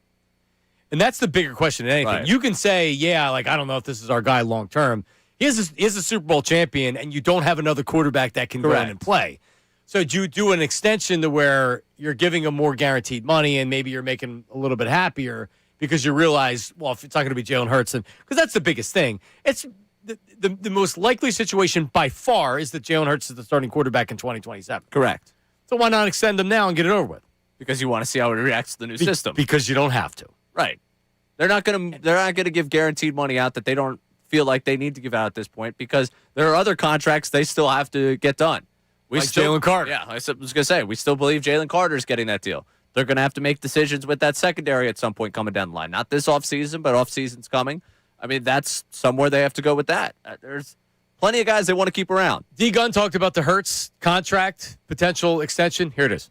No, I don't think he'll get this contract extension in 2026. I think the Eagles are going to look closely at how he adapts to this new offense, and I think then they're going to make a determination in terms of what they want to do with Jalen beyond the season. But I don't think an extension is in the works this offseason heading into the 2026 season. And I don't blame them. When you're talking about the money that quarterbacks make nowadays and how it eats up such a significant part of the cap, you have to be very strategic in terms of what you're going to do, who you're going to do it with. Let's face it, Jalen didn't have the best of years in 2025. I don't like to use the word a prove-it year because he's proven he can play at a high level in 2 Super Bowls and being a Super Bowl MVP. But I think in terms of consistency, the Eagles have some concerns about his consistency when you base it on what we saw of him in 2025. So, no, I don't think he's getting that extension anytime soon. That's a guy that's been in media a long time. I'm not calling it a prove-it year because, damn it, if you guys quote this as me saying it was a prove-it year, my mentions will be cooked. But it's a prove-it year. No, but it's exactly what I just said. He's most likely the quarterback in 2027. But don't think the Eagles aren't wondering how he's going to act or how he's going to play. And they've moved on from a quarterback that people thought was going to be the quarterback here for a long time before. The Eagles have proven they will move on from a coach or move on from a quarterback, and they're not worried about finding the replacement. They will, and they've done it. They've done it multiple times now, and it's worked out for them. Which, again, it's interesting to see the way they manage this quarterback room for the rest of, and this is the great way that this is going to be discussed because it's not going to be a Hurts conversation. People are trying to make it a general thing, but the quarterback room for the rest of this calendar year. Like, do they trade Tanner McKee? Obviously Andy Dalton. All right, do they? Part of me thinks no. I just don't know if there's a team interested in giving because I said a 4th-round draft pick. Right. That wouldn't be great considering last year they were offered a 3rd, right? That's been widely reported. Last year they were offered a 3rd. They said no. They were asking for a 2nd, according to reporters, and the Jets said no. How many teams are interested in McKee? I can tell you this: they probably maybe before they were thinking maybe he could be the guy. Do they still feel that way? It's only one game. Yeah, it's only one game, and they'll point to you. Well, look who he's throwing to, and look at the offensive line he had out terrible. There. Yeah, he looked spooked. He looked terrible. He looked very uneasy back there. Like, man, I know these guys can't block, and I know I can't run. What else so far? As we will get you, Nick Sirianni's we have audio from Nick Sirianni. What else do we have with that's pretty much it. There's no tush-push vote. How ironic. Yeah, hilarious. Biggest story in the NFL last year was the tush-push. Now it's not even a rule anymore they're trying to get past. Right, and the biggest thing I think for me going on right now, NFL-wise, is this whole replacement ref thing. That we might be going to a world of replacement referees again. Now they're looking to hire replacement refs. Do you know the average NFL official what they make a year? 6 figures. I was shocked. $385,000 and the average NFL official makes. Now, I mean, I tried to cross check it and I couldn't really get. It's a lot more than I thought. Is the answers that I got. Didn't they used to not be full-time employees? And that was like the whole thing, like, make them full-time employees. I guess maybe that's full-time employees? So, I'm sorry. They make $300,000. They just don't get benefits, is what I'm getting at here. Is that right? I don't know. That's what I'm trying to pick up from you. I mean, listen, you can pay me $300,000, and I'll get my own benefits. Yeah, I'll find my own benefits. Holy cow! Not full time? Absolutely. I'll take my vacation in March, May, April. All right, so a little bit of everything coming up. We'll get reaction on the text line. We do have some voice memos on the Davis Honda text line. 610-632-0975. 610-632-0975. The news at noon with Trish is coming up. Zach Berman is live from the owners' meeting. He's going to join us at 1 o'clock, and we're going to hear what Nick Sirianni had to say about the A.J. Brown situation. That's coming up next. Middays with Marks, 97.5, The Fanatic. Now on 97.5 The Fanatic Sports Update. 2 big wins. I'm Patricia Caputo, and this update is brought to you by Papa John's. Introducing new pan pizza from Papa John's. Order a medium 1-topping pan pizza, just $11.99 when you download the Papa John's app or at papajohns.com. Better ingredients, better pizza, Papa John's. The Flyers defeated the Stars 2-1 in overtime Sunday night. Trevor Zegras with the overtime goal to help the Fly Guys get within 2 points of a playoff spot. The team also signed top prospect Porter Martone over the weekend. Anthony Sanford Filippo joined the morning show to discuss how soon Martone could be on the ice for the team. He will play tomorrow night in Washington. Barring anything happening with fails a physical or some kind of paperwork goes awry today, I expect he will play tomorrow. Flyers have off tonight, but look to keep it rolling against the Capitals Tuesday. The Sixers continue their road trip with the Miami Heat tonight. You can listen to that game live on the Fanatic starting at 7 p.m. The Phillies dropped 2-1 on the season after their series opener against the Texas Rangers over the weekend. They're looking to bounce back tonight against the Nationals. That game starts at 6:40 p.m. This update is also brought to you by Positive Coaching Alliance. Questions about youth or high school sports? Positive Coaching Alliance can help. PCAA national nonprofit develops better athletes and better people through sports. Info at positivecoach.org. I'm Patricia Caputo on the home of the Sixers, Flyers, and Union, 97.5 The Fanatic and the Fanatic app.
on assignment. Yep. We'll discuss. He was trying to drink beer at the airport, and his wife yelled at him.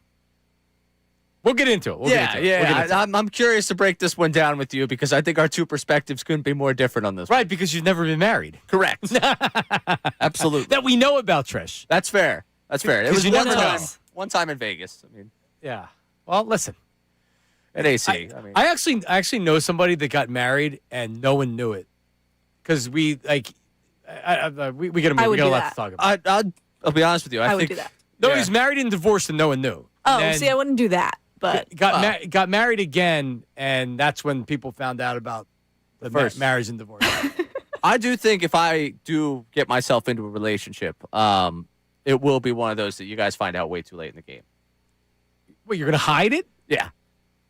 I think for her sanity, I think it's probably best. Doesn't it sound like that he already is discussing somebody? I wouldn't blame their relationship. Ray, Ray's in a relationship. Good for you, Ray. Breaking news. Hit the breaking news sounder. Ray is in a relationship.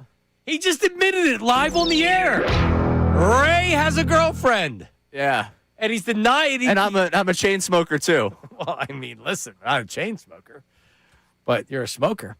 All right. Nick Sirianni at the meeting at the owners' meetings. He was so they have breakfast. He sits down, he has breakfast, and then 30 minutes. Reporters get it's time too. It's not loose. It's like you get 30 minutes because at the end they're yelling at like, all right, he's done. So Nick Sirianni, you know what he's going to be asked about. Here's Nick Sirianni on AJ Brown. Yeah, everything. Nothing's changed there. AJ's an Eagle. Nothing's changed from the last time I spoke to you guys. And yeah, that's where we are. All right, awesome. Yeah, and there was no confidence in anything other than AJ's nothing's changed. AJ's still an Eagle. Yeah, I know there's a lot of talk out there, and there's a lot of trade scenarios, and people are talking about stuff. I can just tell you this: AJ Brown's a Philadelphia Eagle, and we're happy to have him here. He's a great player, and I'd leave it at that. But he didn't do that. He was he's trying to do exactly what Roseman did, except Roseman's just a little bit better at manipulating what happens in the presser. Correct. Because he opens the door, and then once you open the door with he's an Eagle, then you can get the follow-up of, hey, what's it like to build an offense? Right. Or, hey, is Devontae ready to be a number one receiver if you don't have A.J. Brown? And here is Nick Sirianni on Devontae Smith being a number one wide receiver. Both those players, not to keep AJ in it, both those players are phenomenal players. That have contributed to a lot of wins over the past 4 years here. Devontae, AJ, both. I think we've said that. I know I've said that a lot. Like it's not like we have a 1A, 1B. We got 2 1s there, and obviously Devontae has had great seasons since he's been here. He's competitive, great football player. Love everything about him. Yeah, you know what I'm doing with him, Nick Sirianni? A.J. Brown is an Eagle, and I love it, and he's going to be great this year. I'm just acting like that all this trade talk is nonsense, and I know nothing about it. But the end right there talks about Devontae Smith, the competitor. I love him. He's the man. Usually that's when the Sirianni brain, oh, no, I can't just compliment one guy, kicks in, and he jumps in and compliments. There was no, oh, no, Sirianni brain that jumped in there of like, I need to remind everyone that I love A.J. Brown, the competitor, which he does. He loves A.J. They get along so well. They're best friends. Yeah. We all want A.J. Ray, I just want him to be happy. Oh, stop. As we all do. In Philadelphia, because this is home.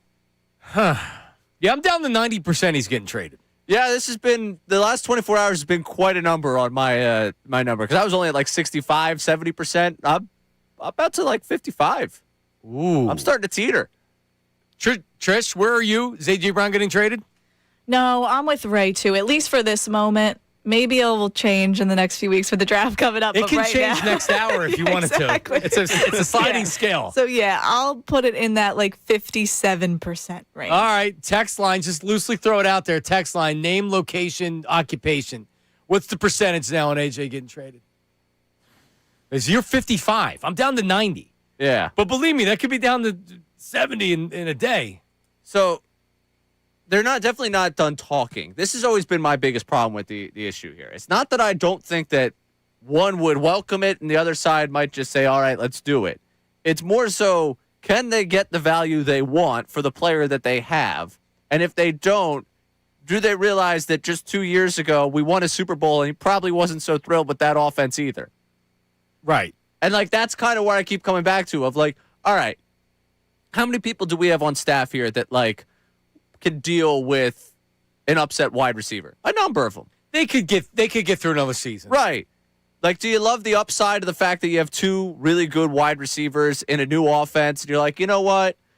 This offensive line, we're talking about at least 40% of it really banged up right now. Another one of them's really old. Like, there's a chance we're going to have to see this offense be reset anyways. Let's try and get one more run out of this offense. To your point, I'm not telling you that it couldn't potentially blow up in your face, but AJ also is more calculated than anything. He knows what he's doing, and he's mad, and he's putting it out there intentionally not saying anything. He's not like people will say, well, he's never actually said anything. You're right. We know what he's saying. We know it's been reported. We know he's unhappy with it, with Jalen Hurts being his quarterback. Like, let's not kid ourselves. We know that that's the case, but he's deliberate in what he does. So could he do that for another year?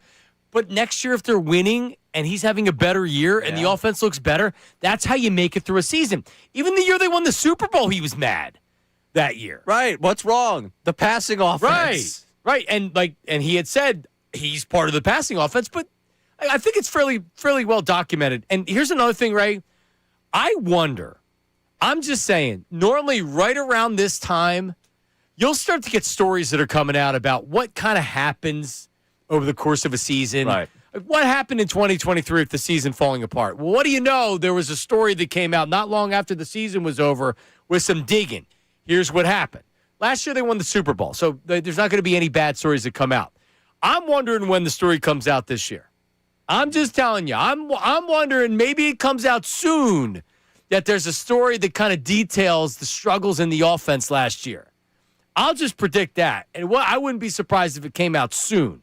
Ray Dunn. I mean, usually we get one of the explainers. You would think somebody has to have something cooking. Like there has to be work being done on trying to figure out what went wrong. And at this point, Petulo's found a new job. He's somewhere else. Yeah, I don't think this is just going to be I don't think there's going to be a story that's put out there that blames everything on Petulo and says, just on Petulo, it's over. All right, yeah. Jalen struggled a little bit, but it's over. No, I'm looking for details. And I wouldn't be surprised if that came out sometime soon. Just saying there, Ray. Yeah. We have we got a lot to clean up on the text line. Just a couple things here. I know we have some voice memos. Maybe we'll get to them next segment. Text line, Kenny from the Dirty 30 claims he's the bigger Harry the K fan. What? Yep. Really? Because how can we test this? So he says on his voicemail, if you call his voicemail, I guess Harry does there's Kenny's phone because he was notorious for it. You would see Harry Callis and you would hand him the phone and he would do the voicemail. Yeah. Hey, this is Kenny's phone. Leave him a message. How like that? On that note, fair or foul for my buddy requesting one request for his wedding is that I get a recording, and this is not, I'll do this for him. I get a recording of Matt Cord doing the introductions. No, I think it's a fair ask by your friend. Right. It's fair a lot. It's a lot. Fiance. It's a lot. Right. Because it's not me. I'm more than happy to go down there and say, hey, Matt, you mind? Like, knowing Matt, that's why I wouldn't think it was a big deal. No. Because it's like, yeah, like he'll bang it out. There's no big deal. Right. No, I don't think Matt will be bothered by it. It's getting the fiance on board that the introduction to her wedding is going to be replicating a Sixers game. But she should like that. Right. As opposed to some DJ like Sean doing it. I mean, there you go. What's a bigger deal? The retiring PA announcer. Last introductions he'll ever do. Yeah, that Allen Iverson had iconic calls.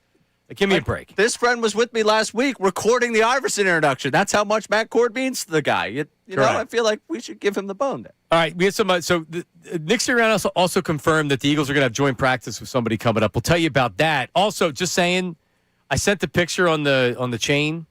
All right, for anybody who wants to say they're bigger fans of Harry Callis, that's me in the background. Iconic picture of Aaron Rowan pouring champagne on Harry Callis. Over Harry's right shoulder is me. You can't see my face because I'm taking a picture. That's you? That's me. With Jeff Harbaugh, who used to work at the station. Oh, my God. Correct. Huh. Yep. And you can't see Meredith. Meredith, I think, was to my left. Well, do I have it? What do you mean? Yeah. Like I just Google it anytime I want it. Picture. No, I have no. It was on a digital camera. I have no idea what I was taking. I didn't know this picture existed until many years later when someone's like, dude, is that you? He's like, that's Jeff Harper. And I'm like, oh, my God, it is me. I didn't know it existed till long after Harry was dead. We'll tweet that out from the Middays account, which, by the way, on the Middays account right now, you can vote. Should Ray Dunn be allowed to be in on the Sixers? I didn't vote. All right, at 975 Middays. All right, coming up, Sean Bryce. Should we do the Sean thing coming up next before the news at noon? Yeah, we should. Sean wanted to drink at the airport this morning, and his wife felt a certain way about it. And I don't mean to throw my co-host under the bus, but I'm going to give my honest opinion on it coming up next. We're going to throw Middays with Marks, 97.5 The Fanatic. All right, check it out. Listen, Comer and Cross, C-O-M-E-R. Their website is comercross.com, 1-800-NEW-FLOOR. Well, John, why would I call them? I don't even know what you're talking about. Listen, if your garage looks like my garage, it stains, cracks. I don't have bad epoxy, but you know those garages that have that. It makes your entire garage look terrible. One quick, easy call to Comer and Cross Concrete Floor Coatings. 1-800-NEW-FLOOR. They can install a gleaming new Comer and Cross garage floor in just one day. And I'm not talking about, man, like, oh, yeah, it looks okay. No, you're talking about showroom floor finish. It's never going to chip again. It's never going to crack again or show tire lift like epoxy or paint ever with Comer and Cross. And they make it so easy.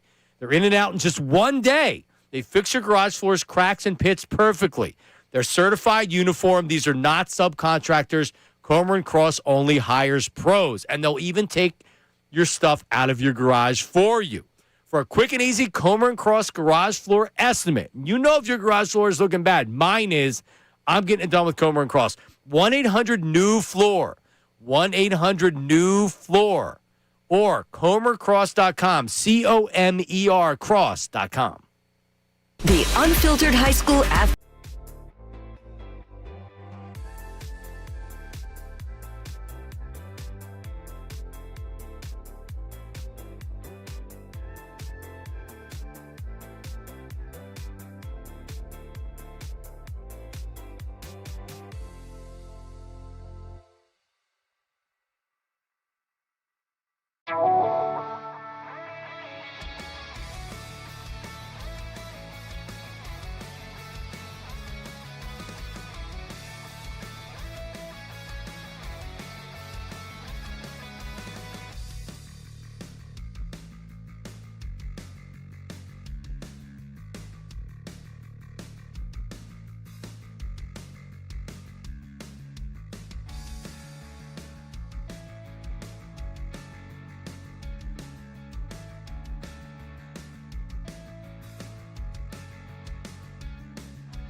Eagles will practice with the Patriots this summer. Joint practice because they're playing in the preseason.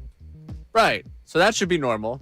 Everyone's going to react to that one accordingly. Bank the show sheet now, Raymond. Well, what's good is that A.J. Brown doesn't have to get rid of his Philadelphia area place until a little bit later because there's still value for him there.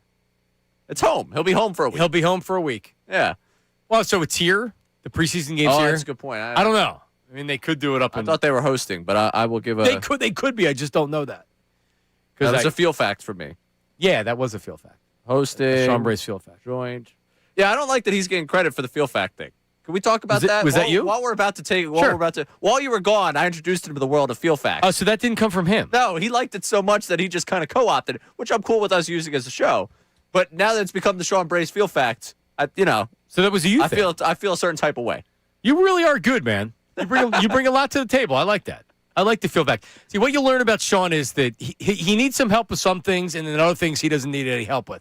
And that's perfect for him. It's like with me. I need help with a lot of stuff, and I'm okay with other things, right? All right, so Sean Brace, Trish, I need you involved in this conversation. And you're just fresh out of college. You're currently single? Yeah. I'm okay to ask that? Yeah, I've never had to fight somebody about drinking at the airport, no. What's the longest long-term relationship you've been in? Not very long. Okay. I'll just say that. Okay. All right. That's fair enough. Ray, his heart's been broken before. He's currently in a relationship. Stop. Please. You're the one that started the speculation by saying what you said. I was just saying that I thought if I were to go down that path again, that I would that's not fair to the show. If you're really not currently doing it, it's not fair to the show. We need that, Kai. We need you. That's what I mean. We need DM dating with Ray Dunn coming to a show near you. This is on the heels of you saying you wouldn't want me happy. Don't forget I've forgotten about that. I do want you to be happy. That's not what you said. It's like he wants A.J. Brown to be happy. Trish, what I was saying was no. If I'm A.J. Brown to him, where am I getting shipped? That's not true. I've been through it. I've been through being on the radio. Ray doesn't need to be bogged down with a relationship right now because relationship Ray would be too happy. Everything. No. This you girl guys will better be fighting. not be listening right now. They'll there fight. is no girl. They'll fight. I've already been told through Colarulo said that when the relationship hit the skids, he was depressed and he was upset and he wasn't the same. What? With I'm just telling you that I know you would be affected. Right now, you don't need to be bogged down in a relationship. He doesn't want his show affected, right? But I'm looking out for you need to be. It doesn't matter. Colarulo didn't know relationship Ray. Colarulo knew situationship Ray, which is the same Ray that exists. The situationships are worse though, so I understand why you were heartbroken, Ray. So hey, just calm down. What I'm saying is that. Enjoy yourself while you're young. You're young. You're becoming a Getting name. older by the day, you're becoming Johnny. you're 25. You're becoming soon to be 26. You're becoming a name in Philadelphia media. Enjoy it. Don't get bogged down in a relationship. Ultimately, you're going to make your own decisions. I'm just telling you. My advice would be to enjoy it. And you know what? If you meet a girl and your young kids want to get serious, then go for it. I'm just telling you, I can already see it happening. He goes head over heels over some girl. He probably outkicks his coverage a little bit because he's because he's in the media. And then she realizes, oh, well, it's just Ray. This isn't as cool anymore. He does play-by-play for women's soccer. This isn't. No, I'm sorry. Oh my gosh, kick him while he's down. He can't help himself. I'm just messing with you. I'm just messing with you. All right, so Sean Brace. Sean where are they going in Florida? Is it a relative's it's a house? Something. Seashell, something that's historic for seashells. I don't think it's Marco's Island. Hold on, let me No, look I it think up. he said that. Is that it? But is this does family have property and that's where they're going, or is this just where they decided to go? I think just vacation. Okay, all right. Well, I love it because it's somewhere I've never been, so it seems like a good idea to me. It's not Saint something. I made that up. That was a feel fact for me. It could have been. So he's going down. His son Lane, I think, is 10 months old. Yep. His daughter is 5. And Kelly, so he had said, this is Sean this morning. He said, cruised in, no issues at airport. There are inconveniences. TSA pre-check, Terminal C shut down. The lines are long, but they move, which is everything that I had heard. Maybe a little bit longer, but it always sucks. Monday morning. And Philly sucks. They don't have a modern terminal, so, whatever. Tough. So, you go to the airport, you're going to have to deal with. Then he said, Kelly yelled at me for discussing a 6:55 a.m. beer. And then in all caps, off and running. So when he says discussing, that's where he's bringing up he wants to go get a beer, and Kelly yelled at him. His wife yelled at him. And then he said, then you said the beer should be celebrated. And he said, this guy just got yelled at for the 824 beer. And it's a picture of him. Not the discussion, the actual beer itself. It just seemed like he had the beer at 824. It seemed like he had the beer at 824. I thought that was a picture of him. I was very confused as to who exactly he was getting upset with. So 824 beer. I mean, that's. Oh no, that's not actually him. No, I thought not so. Him. It's not him. I thought it was like, wow, that guy like kind of looks like him, right? Right? And you kind of. It was like Sean Mannion at the. He doesn't dress like him, and that's why I looked at it. I said, no, that's not how Sean dresses, and that's not how he dresses. So it was not Sean. So he probably didn't have a beer. So I'm going to state my case to where Sean deserved to get yelled at for asking for a beer. Okay, I'll let he you has to know it's coming. He has to know it's coming. That they're flying. They have a 10-month-old. They have a 5-year-old. Kelly is probably stressed out because they had to check baggage. They had to park. They had to get through security. It's long lines. Now they're at the terminal. They have a 10-month-old who probably needs the diaper change, and his daughter had to go to the bathroom. A 655 beer is not something that you need to do. Maybe right before you leave and everybody's calmed down, you want to have a beer. And I'm much different than you guys. Yeah. I don't want to drink a beer at the airport because it'll make me go to the bathroom. I just want to sleep on the flight, and you can't do that with young kids. See, that's what the beer does for me. But I see. So to your point, Sean definitely is high anxiety, and I think a beer definitely helps calm him down. So I understand wanting to do it. With me, I have no anxiety at all. You just I'm going on a plane. I'll go to sleep 5 minutes. You let me go to sleep. I don't care. So I think the anxiety thing plays a part of it. But I will say to Sean, you had to know that was coming, thinking you were drinking a beer before 7 o'clock. And I think it's so much of the approach. I can't imagine he was delicate in the wanting a beer approach. That's where I think he will lose me inevitably when we have this conversation when he gets back, where I don't necessarily hate the idea of the 6:55 in the morning beer. And frankly, I'm going to have an early flight probably coming up sometime soon, and I will have that 6:55 in the morning beer. So reserved for Trish, now enter the conversation. That's reserved for buddies going away, work trip, or like whatever, but not a family 6 o'clock in the morning trip. See, I feel like you got to go with a better presentation. It's not about you getting the beer. It's about you guys finding somewhere to sit down, relax, and get yourselves ready for the flight. Yeah, that should be the little seating area right by the... Right. Yeah, the terminal, though. He's at Terminal C. The Chickies and Pizza's right there. You take a seat. No, I get it. It's never right there, though. Let's be realistic. But like I said, I get the urge to want to do it because that's probably what he does every time he flies, and it helps with the anxiety. Take some Dramamine or something like that if you're micro dose of gummy or something before you leave, so you're feeling a little bit better. Don't bring it. Yeah, don't bring it. Don't bring it. You can't bring it. But there'd be no chance at all that I would do it. And I'm not an airport drinking guy. Yeah. But that's reserved for the airport beer is reserved for if your partner is into it, which Kelly is clearly not. And also here's the other thing. Sean was putting in time last week. He was having 12. He was at the ballpark a couple of days.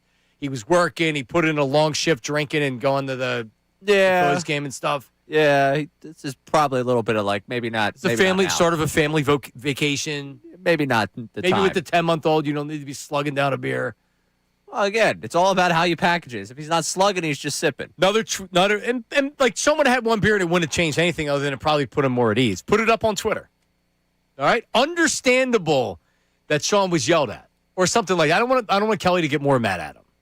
Do we need it to be Sean Bryce specific? Put it Sean Bryce specific. Okay, so he's going to get yelled at either way. We're not even doing John Doe for his sake. No, just say, but let's say, was Sean wrong for wanting to drink a 6:55 beer he's in so at much the airport trouble. at the start of the vacation? I hope his second day of the vacation goes better because we're going to ruin the first. Yeah, I'll join the club. All right, coming up, the news at noon with Patricia Caputo, who has done very well in for Ray Dunn in the past. What do we have for news at noon today there, Caputo? We have some college football talk. We have some Duke UConn talk. Holy cow.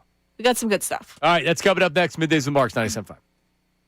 Now, on 97.5 The Fanatic Sports Update. Two big wins. I'm Patricia Caputo with your Fanatic Sports Update. The Flyers defeated the Stars 2-1 in overtime Sunday night. Trevor Zegras with the overtime goal to help the Fly Guys get within 2 points of the playoff spot. The team also signed top prospect Porter Martone over the weekend.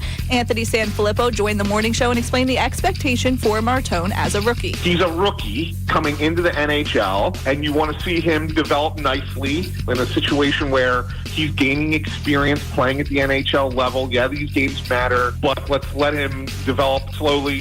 Flyers have off tonight, but will look to keep it rolling Tuesday against the Capitals. The Sixers continue their road trip where they will take on the Heat tonight in a tiebreaker series. Tyrese Maxey listed as available. Joel Embiid not listed on the injury report, so good news there. You can listen to the game live on the Fanatic starting at 7 p.m. The Phillies lost in their series opener against the Texas Rangers over the weekend. The Phillies offense had just 3 hits Sunday. The team looks to bounce back against the Nationals starting at 6:40 p.m. tonight. This update is brought to you by Wendy's. Wendy's new Biggie Deals. Choose one of Wendy's new Biggie Deals for a pretty big deal. Got to be Wendy's. U.S. price and participation may vary. I'm Patricia Caputo on the home of the Sixers, Flyers, and Union 97.5 The Fanatic and the Fanatic app.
Marks 97.5 The Fanatic. A lot of people hating on me here in the text messages I'm getting. Like, leave Sean alone. You're supposed to support the bros. Yeah, I mean, listen, I'm supportive of the 7 a.m. beer. I just knowing Sean, I don't think it was probably delicately put across. There's a way to get yourself approved for that beer, and I feel like knowing Sean, he might not have went about the best possible course of action to get it approved. So you're saying it's potentially...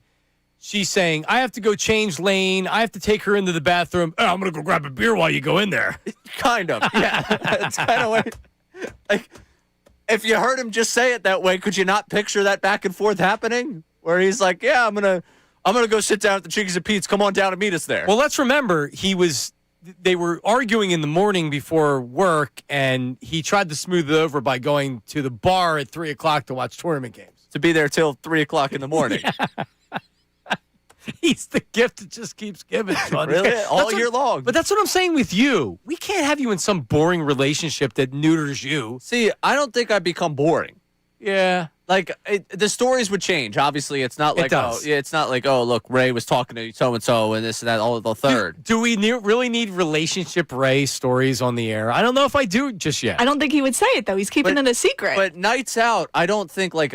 That's true, Trish. I'm kind of cut from, like, maybe this is why I think Bryce and I have gotten along so well, is I'm kind of cut from the cloth of, like, I don't think relationship Ray stops going out. Like, no? you can talk to my friends from when I was in one. I was still out and about. You're still mid-20s, so that's not normal. Right. And anybody that you would meet that wouldn't allow you to, for the most part, be that person would never work because that's you. And you can do that and still be nice Ray and good boyfriend Ray and professional Ray. I mean, look at your career. You're doing fine. It's not like you're affecting your career with your alcoholism. Not yet. That'll be soon. I'm just kidding. But anyway, but I still want bored. Like, I don't know. I'm not ready, Ray. I started working with Mike.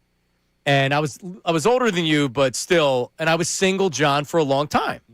And I was single idiot John for a long time. And it got a lot of good content. I had my ex-girlfriend come in studio, the one that punched me in the face and split my lip to where the police showed up in my apartment. I had her in studio being interviewed by Mike about what happened in the situation. I gave a lot to the show being single and with my stories. And then you meet somebody. And you say, you know what? That's all over with. And then, because I don't need single Ray for the rest of you.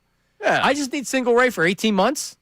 18 months? Well, what, 18 months from now or 18 months from when we started? At least another year of all right, single so that's Ray. 18 months from when we started. Yeah, I'd be okay with that. Yeah, I think I could survive that. I just don't want Ray that's all over the place because he meets crazy girlfriend who is now driving him crazy. No. All right.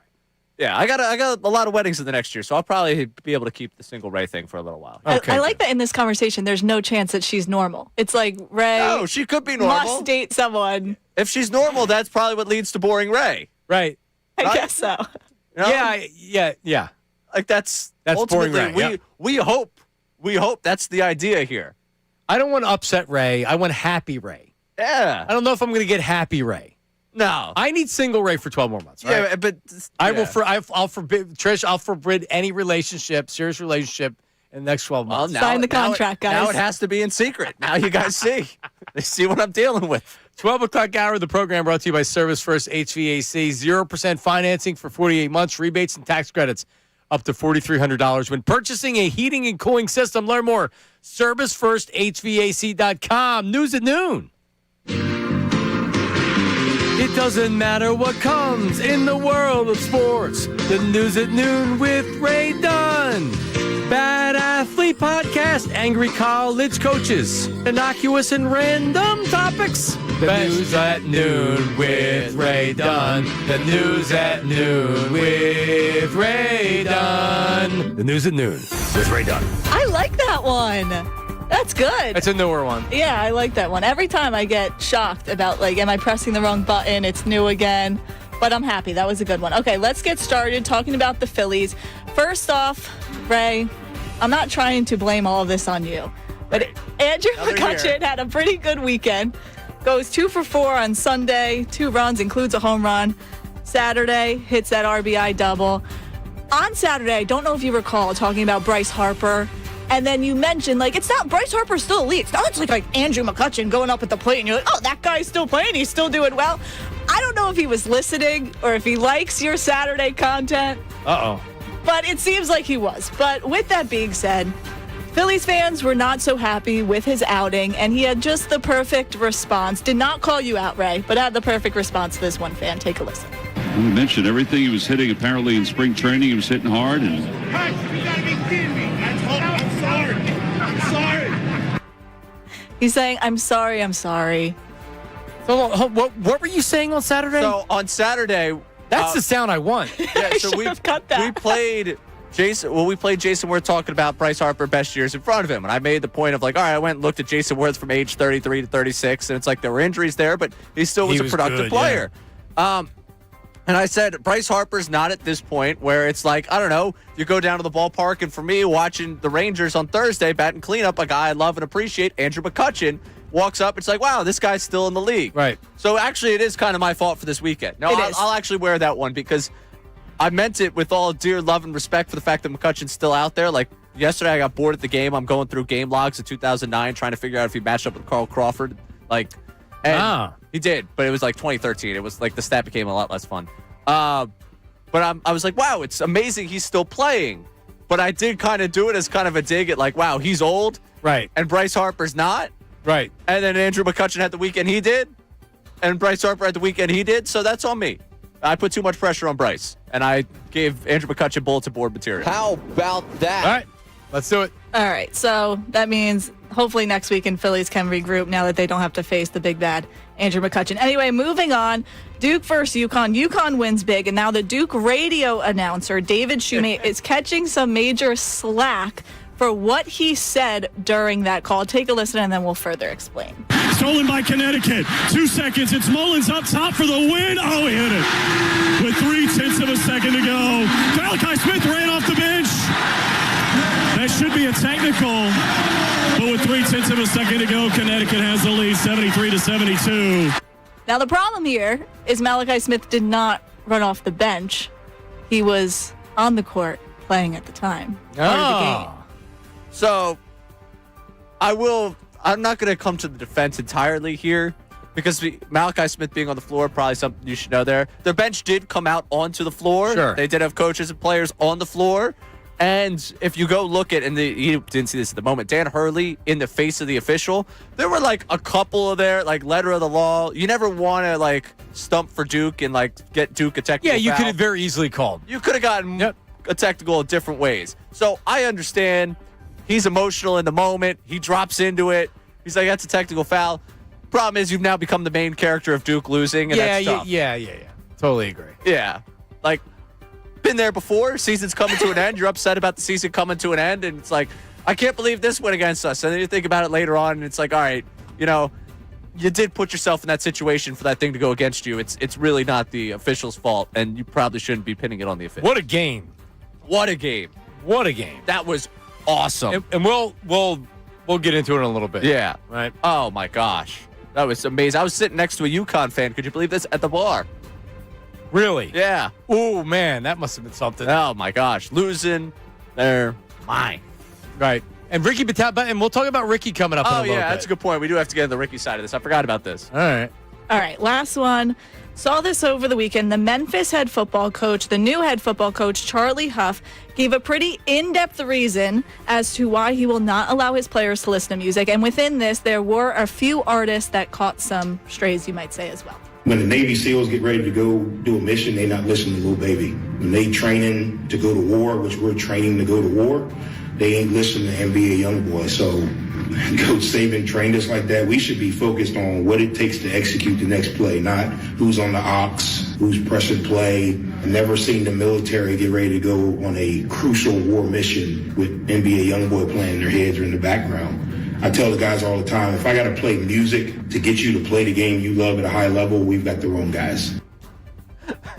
What a hardo. It gets better every time I listen to this. This is just an all-time quote. The Navy SEALs don't get ready to go to war listening to Lil Baby. Nope. So we're not going to listen. Come on. This is, by the way, Saquon's coach at Penn State. His running back's coach at Penn State. Yep. Which is, I mean, come on, dude. Like, just throw on some meek and let them enjoy it. Right. You know? Yeah, exactly. Throw on a little Baby. Let's lose our mind here. Yeah, is this more about the baby or more about... about... Lil Baby, he said. Yeah, Lil Baby and Young Boy. I was throwing out other now, rappers Young Boy here. might make you want to, put your head through it. Well, that'd be a great thing to listen to before a game. All right, you go to the gym. Young Boy. More people in the gym with headphones on or just doing the workout without anything? Because for me, I walk into the gym, I realize I forget my headphones. That's a reason for me to leave. Agreed. Right? I agree. So, again, I'm not preparing to go to war. I'm preparing to try and make sure that, I have any semblance of strength. But, Yeah, but hang on. Are you listening to music or are you listening to spoken word? I'm listening to music. No, yeah, music. I'm I am not a... Well, it depends. What exercise are you doing? Are you lifting weights? Lifting weights. And when I'm running. When I ran and did jogging class, I would only listen to Lil Wayne all the time because Really? I needed to get, like, I would listen to Lil Wayne and some young boy because I need to get hyped up, and Lil Wayne would hype me up. Like, the whole world's against me, everything's bad. Yeah, give me Lil Wayne. For me, I'm a big Lil Wayne fan, right? Okay. I could never have seen that coming. I'm a huge Lil Wayne fan. I actually like NBA YoungBoy too, but we don't need to talk about that. That's the news and noon. I don't know. I like to listen to on-demand audio. Like, I'm not doing high-intensity workouts and I'm listening to like some show. I'm not doing that. But like, if I'm lifting weights and it's just I'm really like I don't work out. I haven't worked out like that in a while. I don't know. But yeah, if I'm doing something, I have a you come up with a mix that you want, and oftentimes in the wherever you go, the music isn't great. Oh yeah, you want that, and you want to feel like you're in your own little world and you're isolated and you're not paying attention to everything. Like Ray goes to the gym, and like you're interested in getting into the reps and the sets. Obviously, you know me. Yeah, I mean, you want to upper body guy through and through. He comes in with his he doesn't just have the gallon of water. He has even the bigger jug that you put in the jug at home.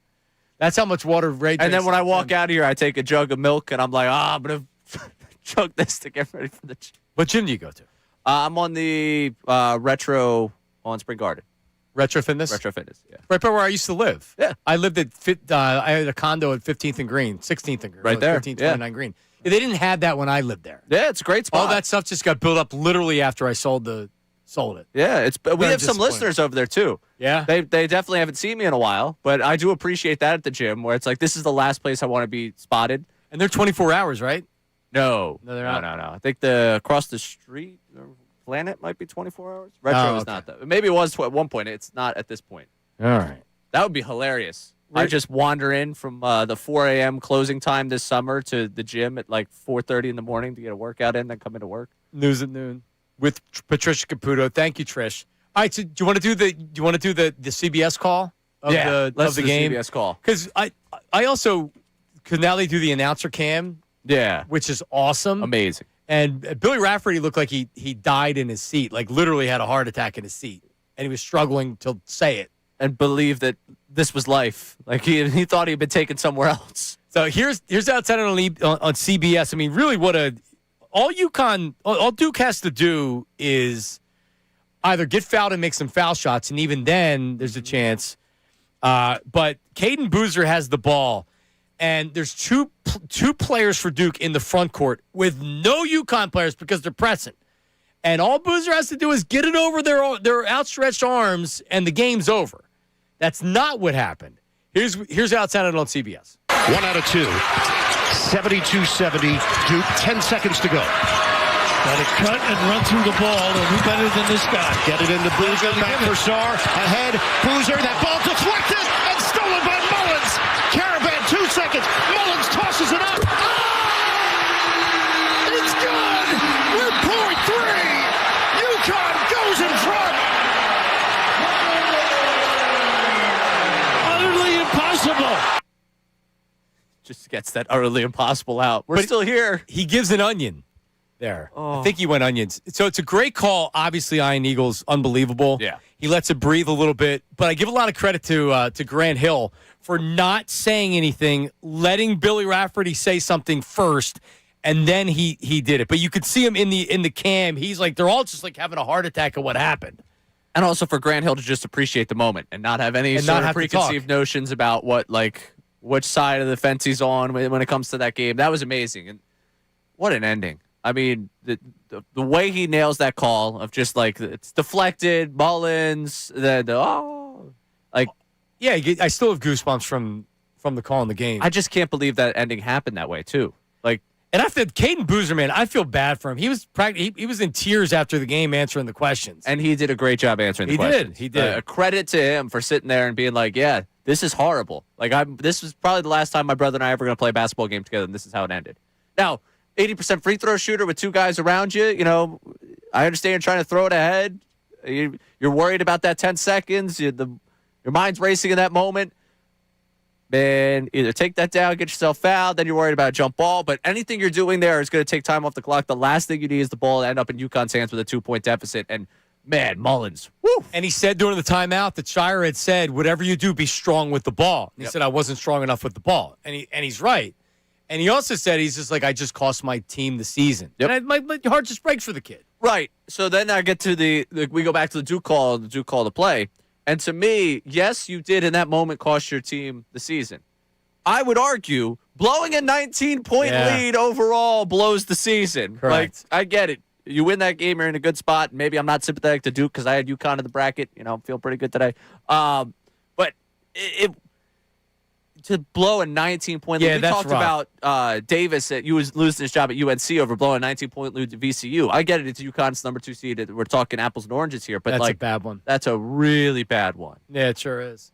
And the fact that you were in that situation to have that happen is more about the blowing a 19-point lead than the mistake the player made right there or whatever happened. Yeah. By the way, UConn made a play too. Let's not totally just say it's all on Duke. UConn made a play. Mullins shot that one from well outside. All right, so do we have the UConn call? Yeah, we do have the UConn All right, call. Trish, do we have the UConn call? I've not heard this. I was waiting to hear it on the air. Here's UConn's call. No, we don't have it? It's just the UConn. It should be labeled UConn. UConn. That's UConn. And Ricky told me how to spell it on Friday. Yeah, All right, so go ahead. You say it. I watched this game. I watched UConn. And for those that don't know, Ricky Bowe, Connecticut native. You might forget that his story begins before Philadelphia. Sometimes Philadelphians have that complex about us where it's like he's a Philadelphian. Grew up at UConn, big Connecticut fan. I went to UCLA, UConn last weekend. I guess 2 weekends ago now at this point. That round of 32 game, and sat with Ricky during that game. Mullins was terrible in the first half of that game. The guy that hit the game winner missed 3 after 3 after 3. And Ricky was supportive. Ricky was trying to get that man thrown out of the arena. Get Mullins off the floor. Get Mullins off the floor. Like, very, very loud and, upset with the way Mullins is playing. Justifiably so. Fandom right there. It was funny to us, though, because I think anyone that had a real feel about where the UConn friends and family section was, it was right Were there you sitting next in to it? us. It was not where we were, but it was right there next to us. And I'm looking at people looking back at Ricky. I'm like, oh, geez, they're gonna get us. They're gonna get us. And Ricky and Mullins ended up hitting shots in the second half, and Ricky was losing his mind in favor of him then at that point. But it was so funny. I texted Ricky as soon as that game came to an end. I'm like, you want Mullins on the floor now?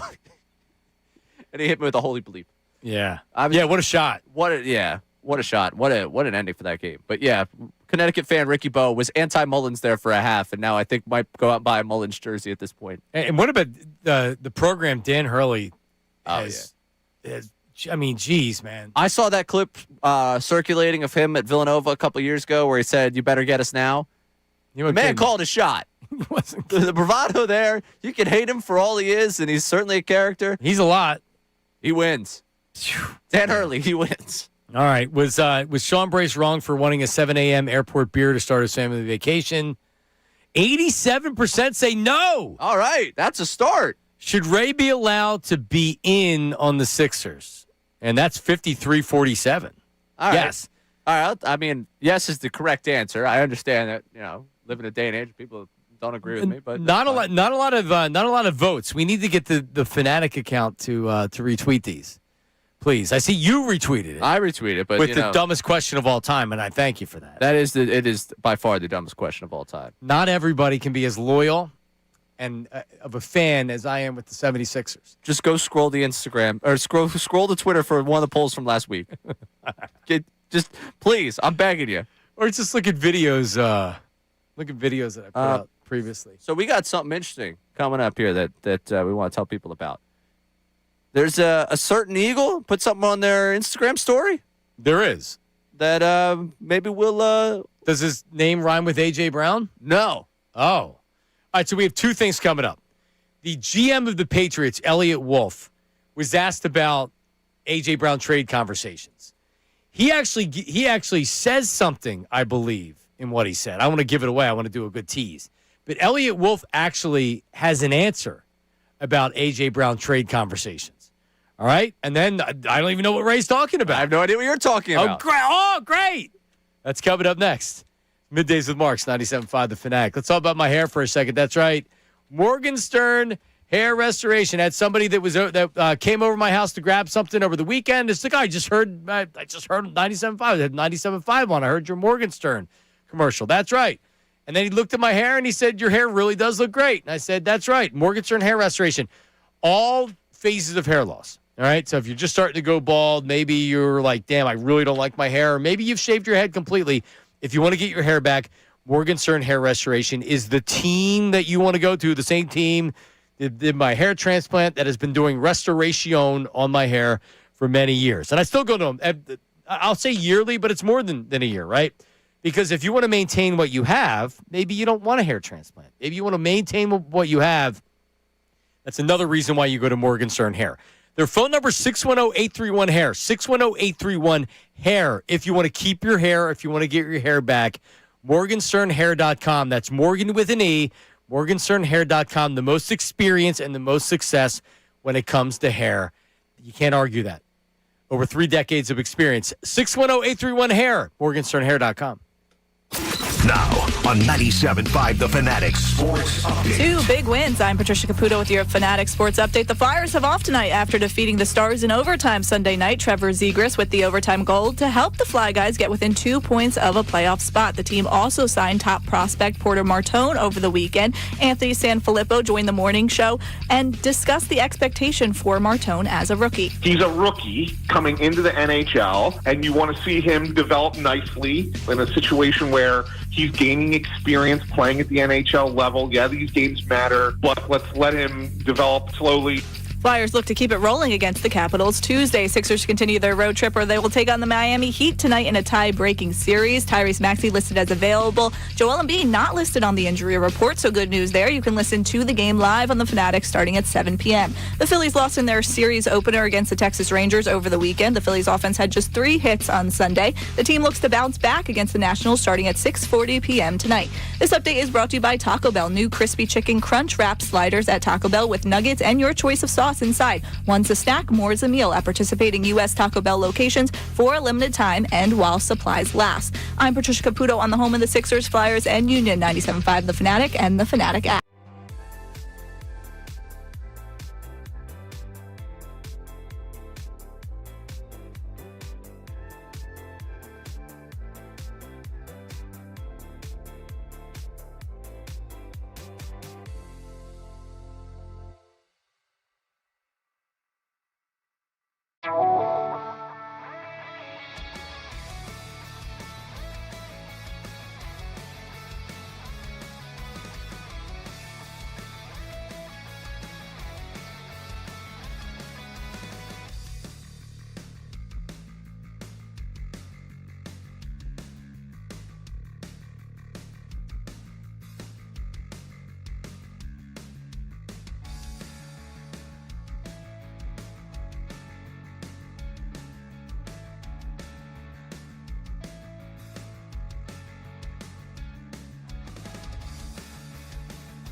to hit some teases here.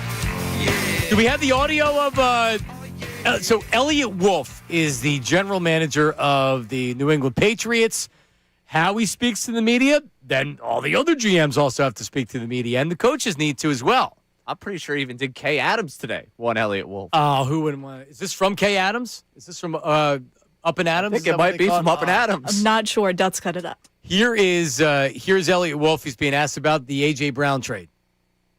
The A.J. Brown story keeps getting connected to New England. You're smiling. Yeah. Is there anything to that? Are you interested at all? A.J. Brown is a member of the Eagles, as Howie mentioned yesterday, and we haven't had any conversations about anything regarding that in a long time. In a long time. Okay, you guys heard it here from Elliott Wolf first. Ooh. In a long time? Where was I before, Ray? 90? 87%. I don't want to go to the other side of 50, but I'm certainly dropping over here. Are you under 50? No, I'll stay at like a 53, 52. The tide is starting to turn. A little bit. Is that just because we're getting further away from the last conversation they had? Also because we're getting to the point where they have to abide by league rules and not say, hey, man, we're going to deal him. Like, there's a little bit of what are you supposed to say if you are Howie Roseman, if you're Elliott Wolf? Like, yeah, we've talked. Yeah, I mean, the part about him being a Philadelphia Eagle, you can't tamper in things like that. Yeah. So it felt like that's where that was going. But then he said we haven't had any trade conversations in what does he say, a while or a long time? Play it again. Let me hear it again.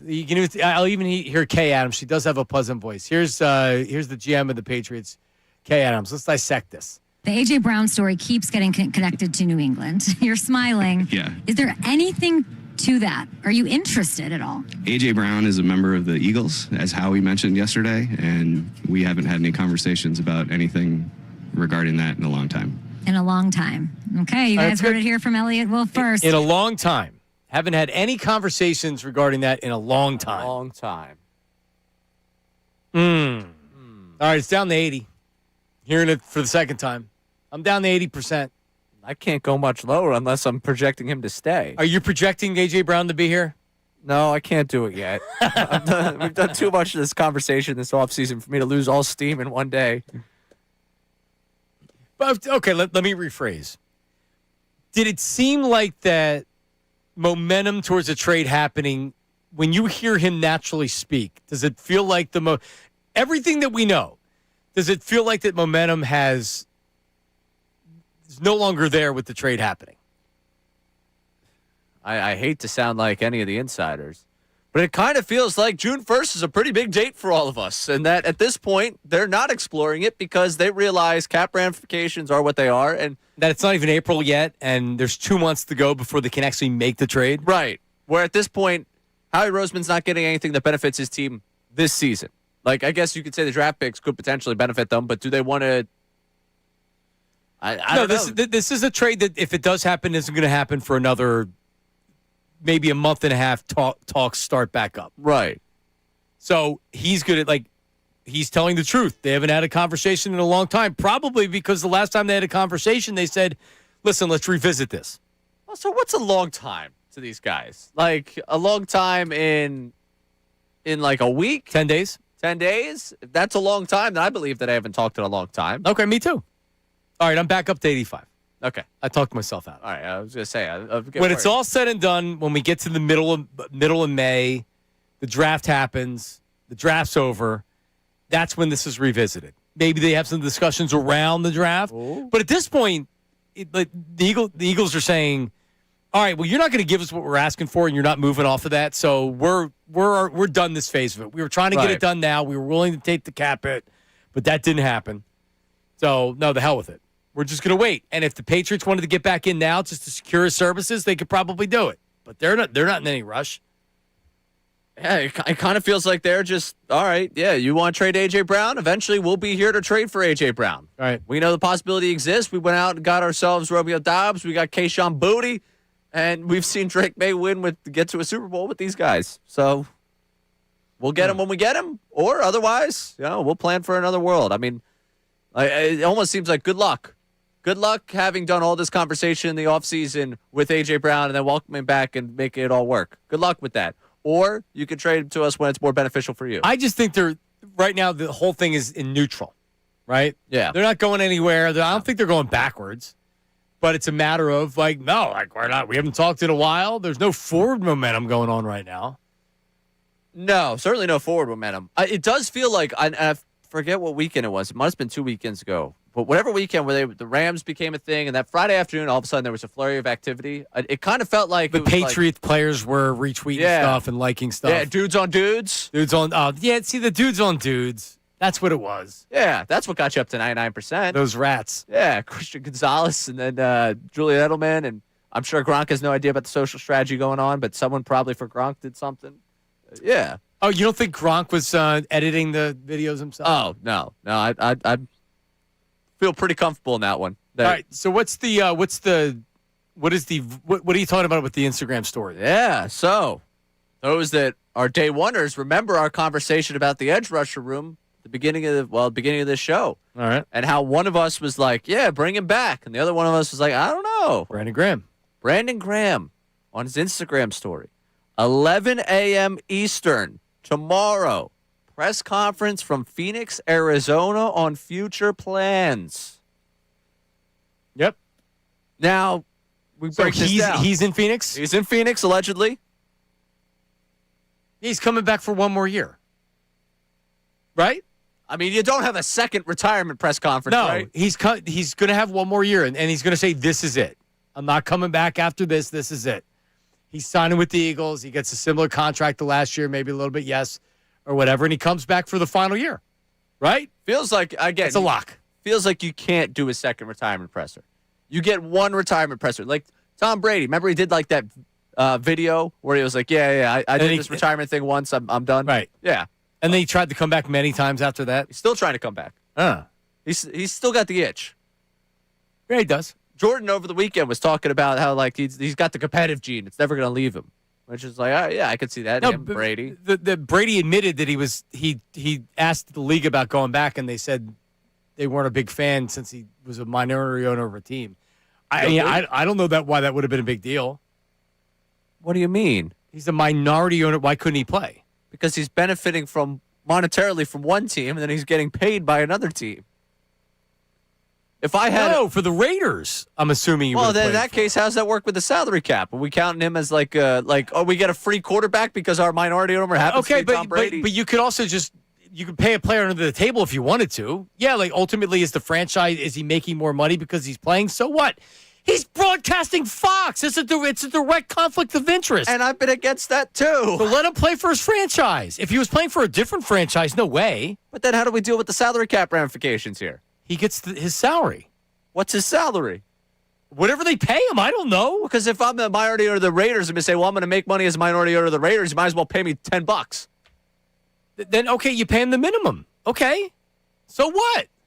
I mean, again, he's 45. He can't still be that good. I watched him slog through a 500 season with 48. Bucs. Oh, he's 48 at this point? I think so. He's 48. Oh, yeah, because 45 is the year that I need Flacco That's what I'm saying. him. It'd be great. I mean, you can't have him play for a different team than the one he owns. Because he's also strategically making decisions for this team. Look, it's a conflict of interest. He's making football decisions and he's broadcasting games. I mean, that's the real issue. Anyway, I want to real quick. I want to hear from people, either text line, phone line, voice memos on the Davis Honda text line 610-632-0975 because 215J Philly said, this is like Dumb and Dumber trying to devise a plan now, talking about A.J. Brown. And we are going through all the emotions here live as it happens. So what's the reaction to people hearing Elliott Wolf and listening to what we've relayed to you about Howie Roseman? Because there's obviously been a maybe turn of the tide, at least in terms of the way things are going publicly between these two. When we talk about the A.J. Brown trade, are we going to now get the fans that were all along saying AJ's not going, the told you so? Because I'd like to hear from that crowd today if they feel totally vindicated by this. Because we're dumb and dumber right now trying to figure out how the A.J. Brown trade happens. Who knows? Maybe this is all a figment of our imagination. There was never trade discussions. AJ's completely happy because that's that person that says that. is that AJ was always happy. He's never asked to be traded. Sure. Okay. You were right. You're right. This is all a figment of our imagination, Ray. I would just love if they're going to give the media talking points about the NFL offseason that we get forwarded them instead of having to go along with them. All right? Please. I'd like to know that it wasn't happening. And just complete media fabrication. Yep. The Eagles were never discussing trades. A.J. Brown never was unhappy. This is all made up by us. Correct. We'll ask Zach Berman that coming up. He's live at the owners' meetings. And we'll get his thoughts on what Sirianni had to say, Howie Roseman, Jeffrey Lurie speaking later today. All the above with Zach. And I got a question for you. Yeah. Because we saw some reporting in our relationship experts not on the show today when it comes to our all-pro corner. Is it a violation to do what he's doing? What's he doing? Dating a Cowboys cheerleader. Who? Cooper DeJean. No, he's not. Oh, that's the latest. Dating? Dating. Well, spotted at an Iowa game together. Okay, well, there's nothing you can do about that. But that's a conflict of interest. I feel like since we've done my dating life for the last hour here, I swipe left every time on the Cowboys fan. Do I have to change that now because my all-pro corners decided, you know what, I could date someone that's paid to cheer for them? These women aren't getting paid to cheer for them. Hold on. Would you swipe left on a Cowboy cheerleader? On a Cowboys fan. No, cheerleader. On a Cowboys fan. Middays with Marks, 97.5 The Fanatic. Back with that. You never stop thinking about Phillies sports, and we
bunch to get to this segment.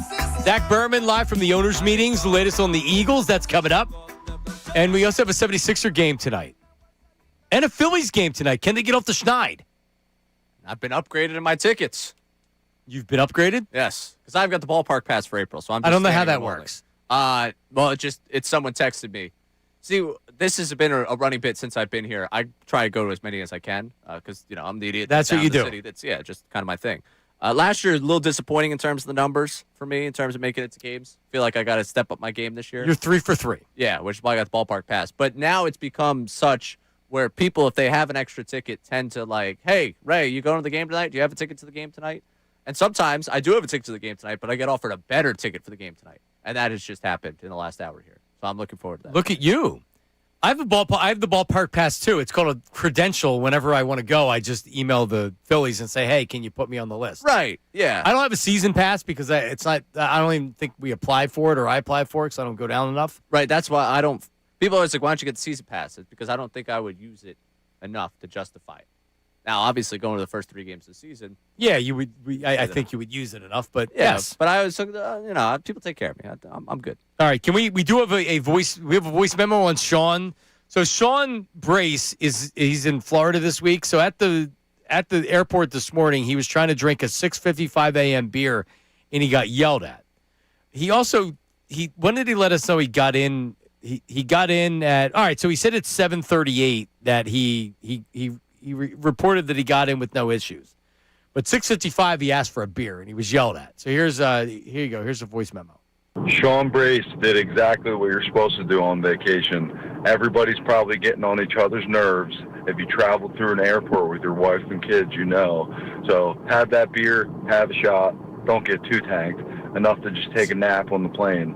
Applause for you, Jason Lyman. All right, there you go. So, yeah, I mean, again, I use the beer as usually a little knock me out type of thing. I get the big one. It's right. High octane type thing, so I'm just going to go to bed. So I understand that. My issue is I don't think he approached it delicately. I don't have an issue with the 6:55 beer. I have an issue with probably the way that Bryce got himself yelled at. Or also, did they just get in through security and he's already trying to drink? Get him settled at the gate. Make sure the diaper's changed. He's got 2 young kids. Make sure the diaper's changed. Make sure that his daughter went to the bathroom. Did they have breakfast? Right, Trish? It's all about where you are. If it's you walk through security and he's like, beer. It's also 6 a.m. Well, 7 if we want to be. I know it's 5 o'clock somewhere and everything, but yeah, 7 a.m. I don't with think 2 kids. Yeah, I don't think it's outrageous to want to drink the airport beer because maybe it takes the edge off. It's just a matter of it's a matter of, like Ray said, how was it presented? Did they have breakfast yet? Were they sitting comfortably at the gate? Was it like, hey, but that's when you have to schedule the flight for a midday. So at least it's like, look, we're settled, everything. Now let's. I'm sorry, 7 a.m. Oh no! You get on the flight as early as you can get out.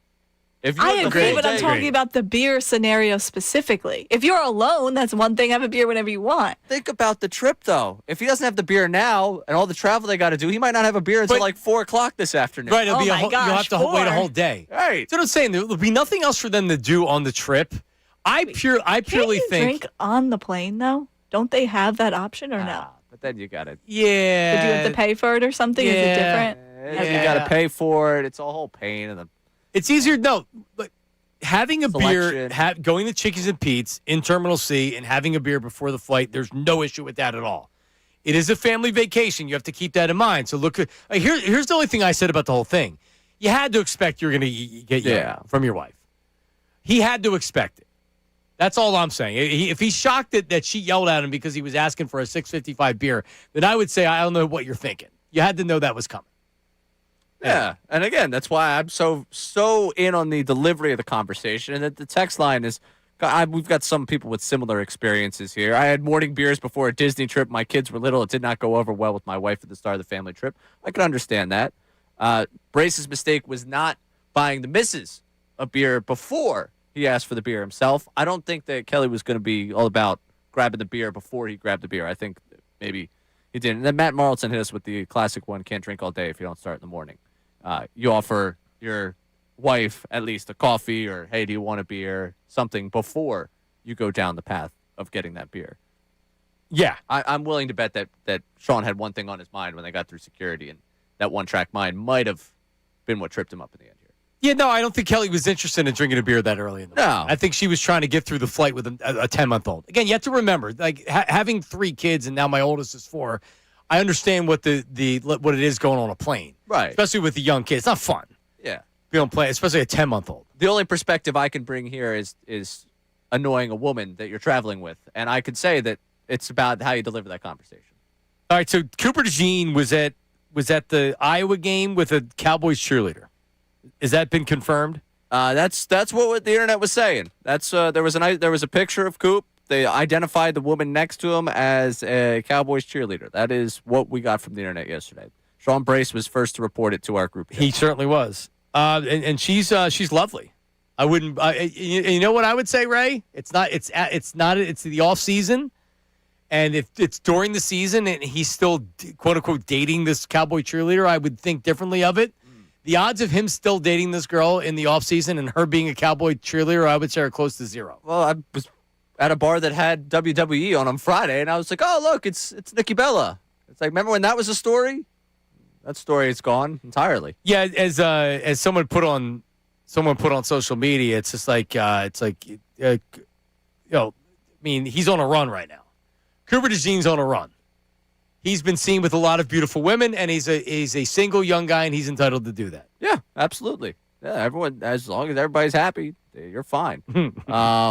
Yeah, but I thought of this from the angle of like, man, when I see a Cowboys fan on a dating app, I'm usually like, nah, I'm good, thanks though, don't really want a deal.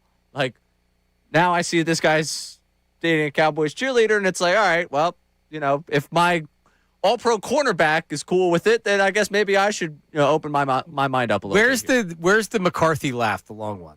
On what board? Or you can just get it ready. I'll find it. Someone says this is taking the F the Cowboys to a new level.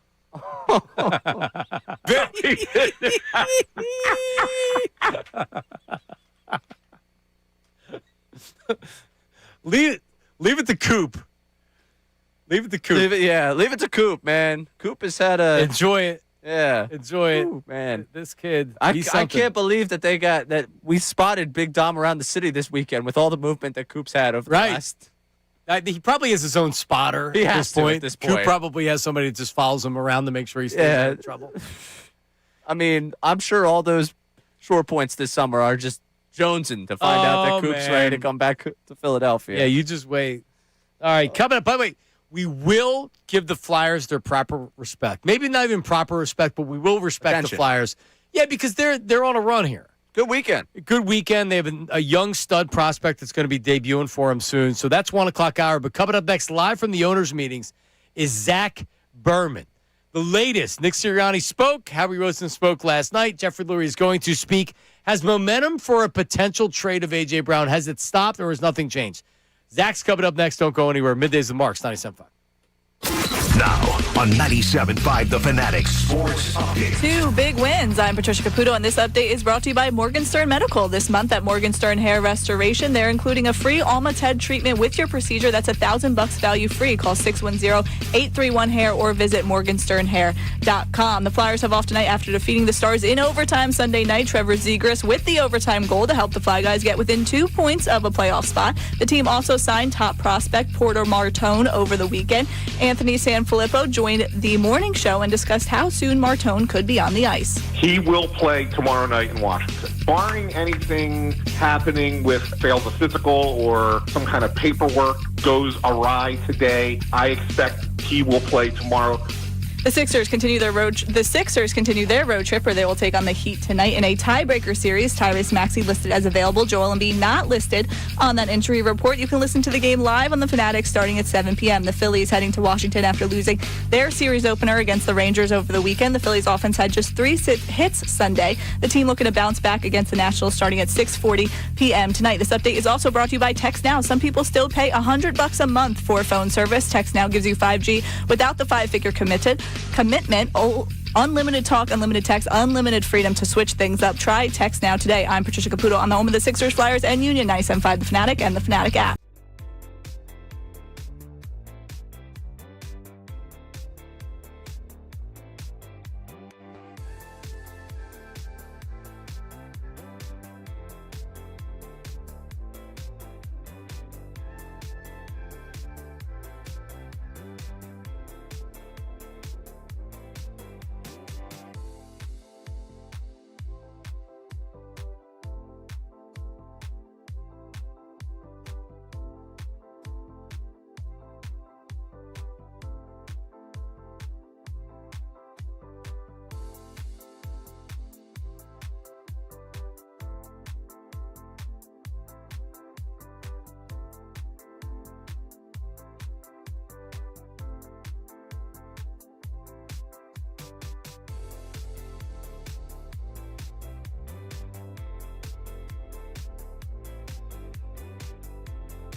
right, we're back in it. Middays and Marks, Ray Dunn, Patricia Caputo, Shukri's back there, Miranda Dutz, and joining us right now, live from the owners' meetings in Phoenix. This guy's the best, man. Jumping on the phone with us, Sirianni spoke this morning. Jeffrey Lurie's going to speak later today. Howie Roseman spoke last night. The pride of Germantown Academy, one of the best Eagles writers in the business from The Athletic. His name is Zach Berman. Zach, how are you, man? How's Phoenix? Hey, I'm doing great. Good talking to you guys. It's actually beautiful weather out here. Fun event. So great to be on with you guys. Howie Roseman last night gave kind of the stock answer. He doesn't want to talk about contracts with Jalen Hurts. He kind of said the same things he's been saying about A.J. Brown. Overall, what did you think about Howie last night? Yeah, I think the more interesting material, if you will, came from like the non-hot button issues as opposed to A.J. Brown, which I understand everyone wants to know, and Howie, frankly, understands everyone wants to know that. And there's no movement there either in terms of a transaction or the team's public statements. But I do expect eventually there will be some resolution there. But I thought overall with Howie, some insight in how they approached their offseason, the pivot to Reek Wolin, the fact that they're continuing to add, especially at safety. I think they're incomplete there, and across the board on this roster, I think that with some other teams, you kind of pick up your head on March 29th, and you have a good sense of what the depth chart's going to look like. I think the Eagles at this current stage are really still tinkering with this roster.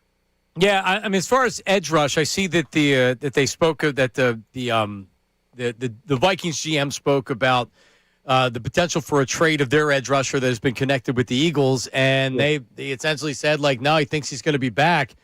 Where the Eagles go from here? I know that they've thrown a lot of darts at the dartboard. They did it last year. It didn't end up paying off, and that's why you had a trade there at the trade deadline for Phillips. But wait, what's the sense on edge rush and where the Eagles are right now, Zach? Yeah, it's a good question because look, you mentioned Jonathan Grenard. I still think that's someone who they'd have interest in. The challenge with Grenard is you're looking at two pieces of compensation: a draft pick and then a new contract, and so that obviously complicates it. If it's one or the other, it's kind of easier to swallow. But if you're trading, a second or third round pick and then have to pay him X amount of dollars, it changes the calculation there. They've obviously taken two dart throws in Joe Tryon, aka Epichetti. They're planning on continued progress from Nolan Smith, from Jalix Hunt, but I still expect them to see what else they can add. And I do think after the draft is going to be an interesting pressure point at edge rusher, at safety, to see who could become available then. But I similar to last season, the Eagles add Jalen Phillips at the deadline, and that it was the type of thing that they were kind of looking all along for an edge rusher. I think they'll continue to do that this year. Yeah, I'm talking to Zach Berman, who's live at the NFL owners meetings in Phoenix. Zach Berman of The Athletic does a fantastic job. Follow him on all of his social medias and make sure you read him on The Athletic.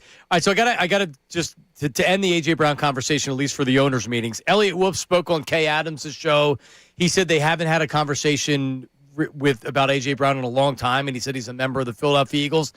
We know that this is still, if it's going to happen, it's going to happen on June 1st. Do you think momentum has been slowed down or stopped with a trade? Is there just too much time? Where do you think the Eagles and the Patriots are? Do you still think it's more likely than not that a trade happens? Yeah, I still expect I still think a trade's going to happen. I just think it's going to be more eventually than immediately, right? And if you just look at the cap ramifications, if you do it post June 1st, if you're talking future draft pick compensation, it kind of behooves you to wait. I think that I imagine there's some fatigue among the fan base here because it's something we've been talking about now for, going on to 4 months. But I just think you're going to have to wait another 2 months here before some resolution.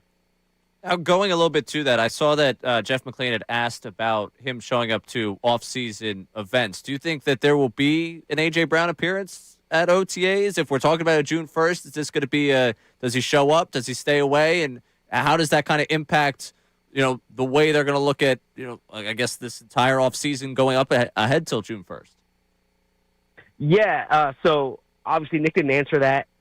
He kind of moved on, and I think no, I would be surprised by that, but I don't have any information one way or the other about if he'll be at the off-season program. But typically in these cases, I mean, everything's voluntary until mid-June. The mandatory minicamp is, it's typically the second week of June. Everything before then is voluntary, and so it's there's a lot of veterans who are going to be key parts of the team next year. I shouldn't say a lot, but there are some who obviously miss parts of the off-season program. So it's a good question, but I don't have a firm answer for you on that. Right, Zach. And neither does Nick, by the way.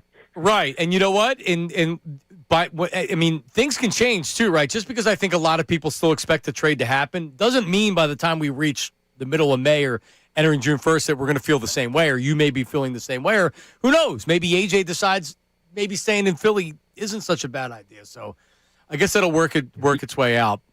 Zach, Jeffrey Lurie is going to speak today. It is the meetings after all. I know you had written, I think it was last week, about, hey, this is how it works. We're this many years out from the Eagles, and they're planning on what their next thing is for the stadium. Is it adding an existing roof, or are they going to look for a new construction? Do you expect Jeffrey Lurie to speak on that today, Zach? Yeah, so just a quick clarification. I expect Jeffrey to speak tomorrow, not today. But yeah, it's a great point, and I do expect that question to come up, and I actually think it's going to be fairly prominent because they are kind of reaching a point here where they obviously sent out a fan survey, season ticket holder survey during the summer, and they're in the exploratory stages, but you move quickly from exploratory to action, or before action approval, right? And so they need to figure out what they're going to do. The lease goes through the 2032 season. At that point, I think obviously leases could be extended, but I think there'd be interest in either renovation or reconstruction. And my guess is that the idea of having some type of roof would be appealing. So you're in the mix for Super Bowls or Final Fours. Yep. And so that's now it could be a retractable roof, could be a fixed roof, right? But it is a hot button issue. And my personal opinion is it's the biggest, big picture issue surrounding the franchise over the next, let's say, 5 to 8 years. Yep. And they want to retract. Of course you do. Like you had said, Jeffrey Lurie's 74. I was just doing the math, right? So you figure if they were to get a new stadium that started in 32, that's what, 6-7 years away. So he'd be at least 80. And then you would have to schedule out the Super Bowl. So potentially in his lifetime, they could get a Super Bowl here in Philly, Zach. Yeah, and I've heard pushback from fans as far as the link doesn't seem that old, but the reality is this was the same life cycle as the vet, right? Yeah. I mean, the vet was torn down, 30-something years into it, right? The link opened in 2003, so it's 30 years. The 2032 season is 30 years, and as I said, a lease could be extended. Construction could take a while, or it could be renovations. You're seeing that obviously with the Phillies, where they're choosing to renovate instead of rebuild. But the appeal of a roof just opens up so many different things for the organization and for the city. Go ahead, Ray. No, I'm just curious if we're going to want to go back to the stadium. You can go back to the stadium. No. I wanted to just ask, but the conversation around Jalen Hurts and the idea of, hey, have you guys broached the idea of a contract extension? Would you expect that to get something that gets done in 2026, or are we going to go into the 2026 season with the contract as is for Jalen Hurts? Yeah, it's a worthwhile question. I think they would go into this with the season with the contract as is, and to kind of see how it goes this year. But it's a fair question, obviously, because of some of the flexibility on the contract after the season and the amount of quarterbacks who've gotten paid since Jalen got paid and since Jalen won a Super Bowl and since Jalen won Super Bowl MVP. So it's something that could be done, but I think there's a lot there's a lot riding on this season in terms of how this offense is going to look, how Jalen's going to play. Not to say that he needs to prove himself, but I I think that there's some other orders of business first. I could be wrong there because typically when you have a franchise player, that guy gets paid sooner rather than later. I want to follow up, keeping with the quarterbacks, because we haven't spoken to you since the Andy Dalton move. Do you anticipate Tanner McKee as the guy that backs up Jalen Hurts by the time we get to the start of the season? I think that depends on what the market is, and I think if they get a good deal for Tanner, I could see them compelled to move him because it's a chance to get value for him. And obviously Andy Dalton is a 38-year-old experienced player who's under contract who kind of profiles as a number 2 for you. But I don't think they're going to give Tanner McKee away. Right. So I think a lot of that has to do with what that contract would look like, or what the trade compensation would look like. So I don't think he's untouchable. I think that if they were to get a day 2 pick, I could see him being moved. But you kind of have to do the math of what teams are looking for quarterbacks, and that's also, by the way, where a quarterback injury could factor into things as well. Yeah, for sure. And by the way, just back to Hurts for a second. I don't think it's a prove it. I think it's a we'll see with the contract, right? Because to say it's a prove it next year. All right, he won the Super Bowl. It's MVP. Been to 2 Super Bowls, but the Eagles are pressing the button here. This is the offense they want to run, and they want Jalen Hurts to be able to run this offense. And if he struggles to run the offense, the most likely scenario is that Jalen Hurts is here past this season, without a doubt. But things change quickly, and the Eagles have shown they'll move off of a coach or a quarterback if they think that there's something better out there. And I expect that's the way the Eagles are operating right now. Yeah, I see your point there, and I think that the framing is important because Jalen Hurts is one of the best quarterbacks in the league. Like you're looking for players who you can win Super Bowls with, and the Eagles have won a Super Bowl with him. They've been to 2 with him. He's been the best. He's been the best quarterback on the field in both those games. That's hard to find, but to your point, when you give someone a contract extension, especially at the quarterback position, it's the biggest move you make with your roster. When you just look at the money that you tie up into it and the direction that you're going to go there. So there's a lot of layers to that decision. Again, I wouldn't be surprised if something was done just to kind of push him up there because there have been other deals since he signed his. But I don't know if that's like the number 1 priority this offseason. Yeah, it's not. So just real quick on the breakfast. Do they serve? Is it a buffet? Do they serve the breakfast? Does Nick put it in order and then he eats and then you guys talk to him? But how's the whole breakfast thing work? Yeah, there's buffet. I don't eat at that buffet, and neither does Nick. But there are some other reporters who go to town during it. Does Nick eat elsewhere? Or what? It's just does he not like to eat? Yeah, I think the coaches get a better spread than we get. To be honest with you. Okay, all right. So it's they're faking you out. They're just giving a spread to the coaches in the back, acting like the coaches are going to eat what you eat. Yeah. That's my guess. All right, Zach. Appreciate you giving us a couple 10 minutes, buddy. We know you're busy. Thank you. No problem, guys. Always enjoy coming on. All right, Zach Berman of The Athletic. All right, who are the reporters that are out there right now that are indulging in the buffet? Who's out there is the big question, because that was like my thing yesterday of like who's going to make the trip. Zangaro's out there. Zangaro's out there. Zangaro, I think it's safe to assume Zangaro helped himself. He had a couple helpings, little scrambled eggs. It's early. What time did Sirianni talk here? 10:30? Yeah. So that's 10:45. Yeah. So 8:45. Right. Which is people should be hungry by then. Yeah.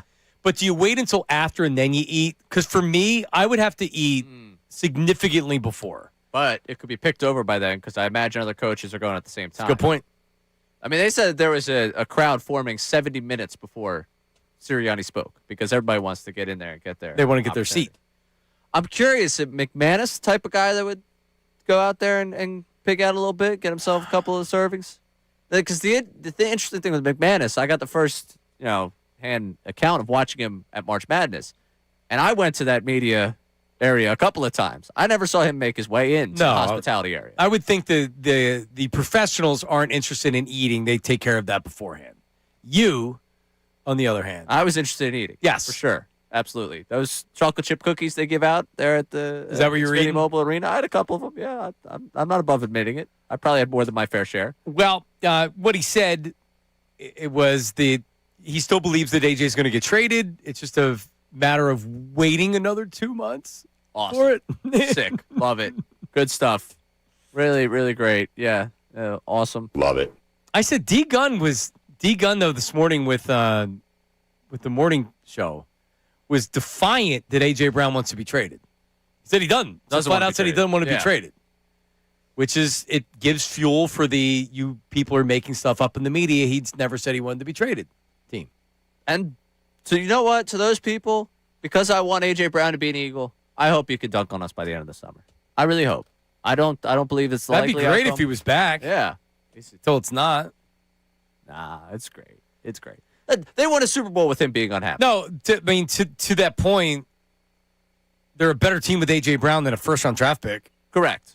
And Hollywood Brown and Elijah Moore and their receiving core right now it's not fine. No. You know that. I'm not okay with it. Which means you're going to be signing somebody that's not as good as A.J. Brown. Correct. Or drafting somebody, which is kind of exciting. But then you're relying on that draft pick to help you this year, which would be a little much. Not every draft pick is Devontae Smith. And to be fair, we know that because before Devontae Smith, I've always joked that Devontae Smith is one of the great miracles of my life because I watched the Eagles draft a wide receiver and he was good right from the jump. Could they go into the season with holes in two spots, two potential holes, edge and wide receiver? I think they can. They will. Like, I don't know if we're going to feel better about the wide receiver room by the time we get to the start of the season. They might draft a guy that's flashy and you're like, yeah, that's great. But even if they draft him. It's a draft pick. Right. That's what are the expectations for this rookie? Edge rusher, they did it last year where they signed a couple guys and they were like, yeah, didn't work out. And it didn't work out because ultimately they didn't re-sign the guy they thought was the valuable piece. You know what it's like? You know how like a lot of times a baseball GM will go into the season knowing that their bullpen's not good enough like last year. Yeah. They knew that they needed to get a closer and they did it at the trade deadline. Howie did it last year with defensive end. They went in, hey, if it would have worked out, you don't need this. You don't need to make a trade for somebody. It didn't. So they made a trade for Jalen Phillips. It cost him a third-round draft pick, and he ends up leaving. You don't want to go into seasons like that, though. No. This isn't Major League Baseball where you can really improve the team, and it's a long season. Yeah, I don't want to go into a season like that. Not at two positions. That's for sure. It's just a question of where they're going to spend that money. Like, where are they going to be able to end up? Like, who and where? Like, it's a good point. Well, no, Max Crosby. But is that this offseason? Or is that? No, that's trade deadline. They're going to trade him at the trade deadline. Okay. All this stuff that he's coming back and was meant to be and all this other stuff, they're going to trade him at the trade deadline. They'd be foolish not to. So basically what we're going to do is we're going to do the Garrett and Crosby at the trade deadline conversations again. Pretty much. Yep. Awesome. Yep. That's where it's going. As long as we keep doing it every year. Yep. It's like I'm trying to think of another guy. Until they get somebody. Right. Trying to think about every Sixers trade deadline, the same shooters we talked about every year. Eric Gordon, until Eric Gordon actually was a Sixer, just way too late. Yep. Oh, God. All right, so Phillies back in action tonight. 76ers also right here on 97.5 The Fanatic, but a huge game against the Heat. They're favorites in the game. Yeah. 2.5-point favorites. I have a parlay tonight that I'm shining up. I do a BetParks parlay on Mondays because it's a 50% odds boost. Opted on the BetParks app. But I have the Sixers winning money line and Embiid 25 points or more, and then I went Norman Powell 15 points or more. I have some tough news for you about that Norman Powell. What? I'm looking at the injury report right now. I'm going to go verify this on Twitter. I see illness out. He's out? Oh, which my also, God. for the Sixers, for your parlay, that's a shame. But well, I can redo it. It'll just cancel it if he's out. Yep. Out for a second straight game with an illness. Previously battling back spasms. He will not play tonight. So, hey, Norman Powell, hope you feel better. Certainly not mad. So do I go Max? See, I don't want to go Maxey and Embiid both 20. Because now with Maxey being back, Paul George is also there. Right. So it's just not those two scoring points. And it's what, interestingly enough, forget about my parlay, makes them dangerous. Because they actually have a legit third option. Yeah. And they have Edgecombe, and they have Oubre. For all we gave Sean Bryce so far, 2 games back, Paul George, we felt the impact. Getting that extra possession, then knocking down that 3 in that Hornets game, you don't win that game without Paul George. As much as I could be annoyed for a lot of the Paul George experience we've had, so far, 2 games back, roaring successes. Even though the first half against the Bulls, he was cold, he ended up figuring out 29 points in that game. He had 26, I think, the other night against the Hornets. I'm trying not to get... you can see me trying to protect myself right now. I'm trying to protect myself, but you can feel No, that's not. Stop. Stop with the protecting yourself. I know you feel it. Just go with it. I know you feel it, Ray. Don't worry about getting hurt again, because we will. They're not winning the championship this year. And Embiid's probably going to get hurt. Oh, stop. See, now... But we have to be realistic about expectations. Know that, but enjoy it. I am. This team actually has a chance to win a playoff series. David, I believe they get in the playoffs as a regular seed. They have a chance to win a playoff series. I believe they get in as regular seed. Yeah, me too. I mean, the Hawks have been hot, and the Raptors are fine, but, like, those two teams, you're only the a game Sixers are behind. better teams. You can find a game over the next stretch. I had Tankathon up. Who's got the toughest schedule? Hawks have the 5th toughest schedule at the end of the season. Sixers are going to be it's either the 5th or the 6th seed. They're making the playoffs. They're not going to have to do a playing game. No. All right, and they're guaranteed to be playing. So I think the Bucks were eliminated, and the Sixers have clinched the play-in. They will play beyond the end of the regular season. And you know what? The hell with it. If they can be the 6th seed and play the Knicks, just get I'll pay money right now for that matchup. I will pay money for that to happen because we will be crazy that week. And we get to do is it wrong for you to sell tickets to Knicks fans? You're right, and it would be. And we have had that conversation amongst our group. We are going to the series. Yes. Yep, there's no if it's on the secondary market, somehow you have to figure out if they're Sixers fans or not before you sell them. You can't blindly just sell them. Which I always thought you could just look at what they're going for and just put them out on Twitter. Right? Sure. I mean, if you have enough people, like if you have tickets and you want to just say like, "Hey, I got 2. Here's what it's costing." Right. You should have a fan. You should have a friend somewhere in your group that would be like, "Yeah, I'll take them." Or you reach I out might to even us. take them. Yeah, and we'll broadcast them. That's what we'll do. We'll become the official resale place for Sixers tickets. Okay. All right. Well, Middays listen, with Marks. I've been to a lot of games, and everybody knows that I'm the biggest fan at the station for sure. 610-632-0975. 610-632-0975. The Phillies are back at it. Can they get off the schneid? And do we have a Bryce Harper problem? We'll revisit that coming up next. Middays with Marks 97.5 The Fanatic. Let's talk about my friends at Comer and Cross. COMER Cross.com. That's their website. ComerCross.com. 1-800-NEW-FLOOR. If your garage floor looks like garbage like mine, and you want to get it redone, listen, there's no comparison. Comer and Cross is the place to go. Because some companies, they'll just come in and say, "Oh yeah, we'll coat over your existing floor," and then see ya. Comer and Cross does not do that. They repair the cracks. They level everything out. They prep the service the right way before anything goes down. And that matters because you want to get this done the right way. In 5 years, you don't want to be unhappy with this. I'm talking about a showroom floor, garage floor.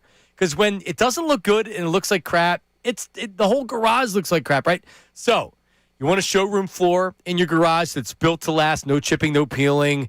Yep, Comer and Cross. So if your garage floor has seen better days and you know that it has, this is worth checking out. ComerCross.com, COMER Cross.com, or call them.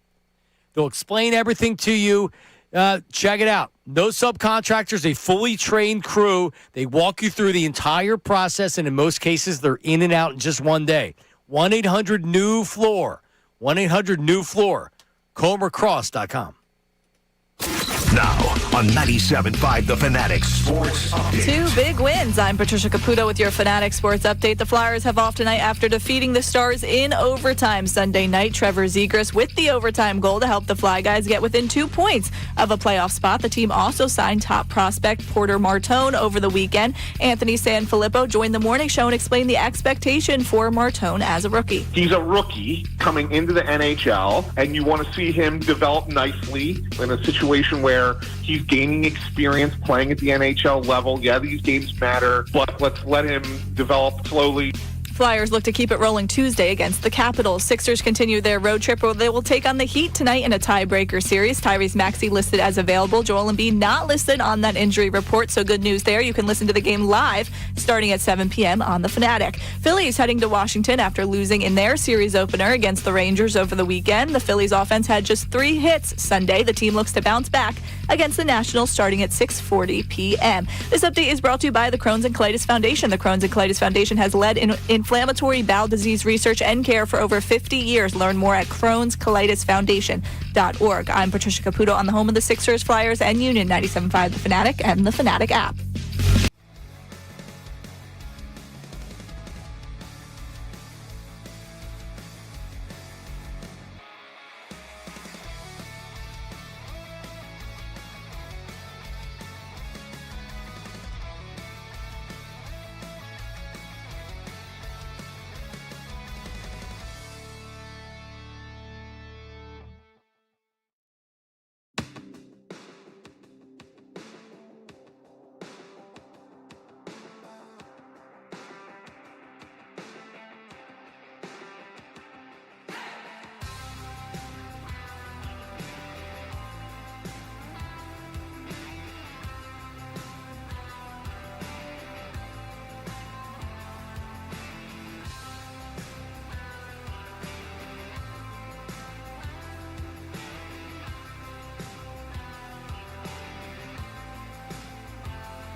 Oh, yeah, 1 o'clock hour. The program brought to you by Morgenstern Hair.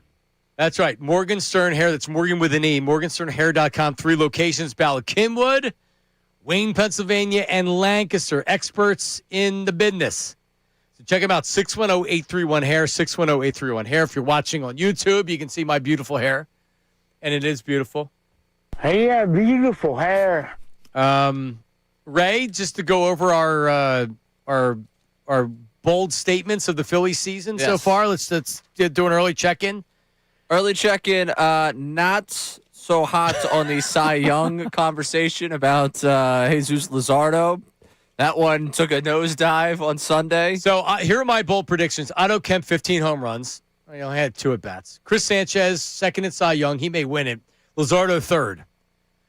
You had said that they have 2 guys in the top 5, 3 in the top 10. Right, and I was on your page with those top 2, yeah. Wheeler could still easily be a top 10 Cy Young. Yeah. For sure. You had Duran sets a single-season record for saves, non-save situation, but did not go so well in the 10th. But he already has a save because Backus blew it the first game of the season. Right. So he's on pace.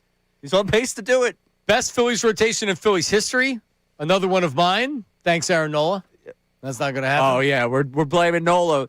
You know, this is just convenient. The entire world wants to hate on Nola. He had the second worst start of the weekend. Yeah. Yeah. No, I mean, it was fine. 5.3 ERA. That's fine.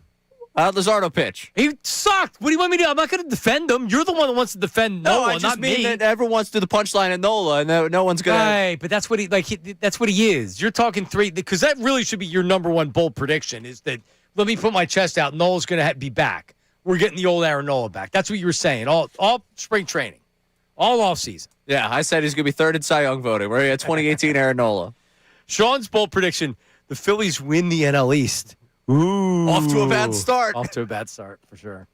He had 3 Phillies with 30-plus homers. I had 3 with 28-plus because he had to just step in and be like, no, I got 2 more homers. And who's going to save the Philly season tonight? How about that Taijuan Walker?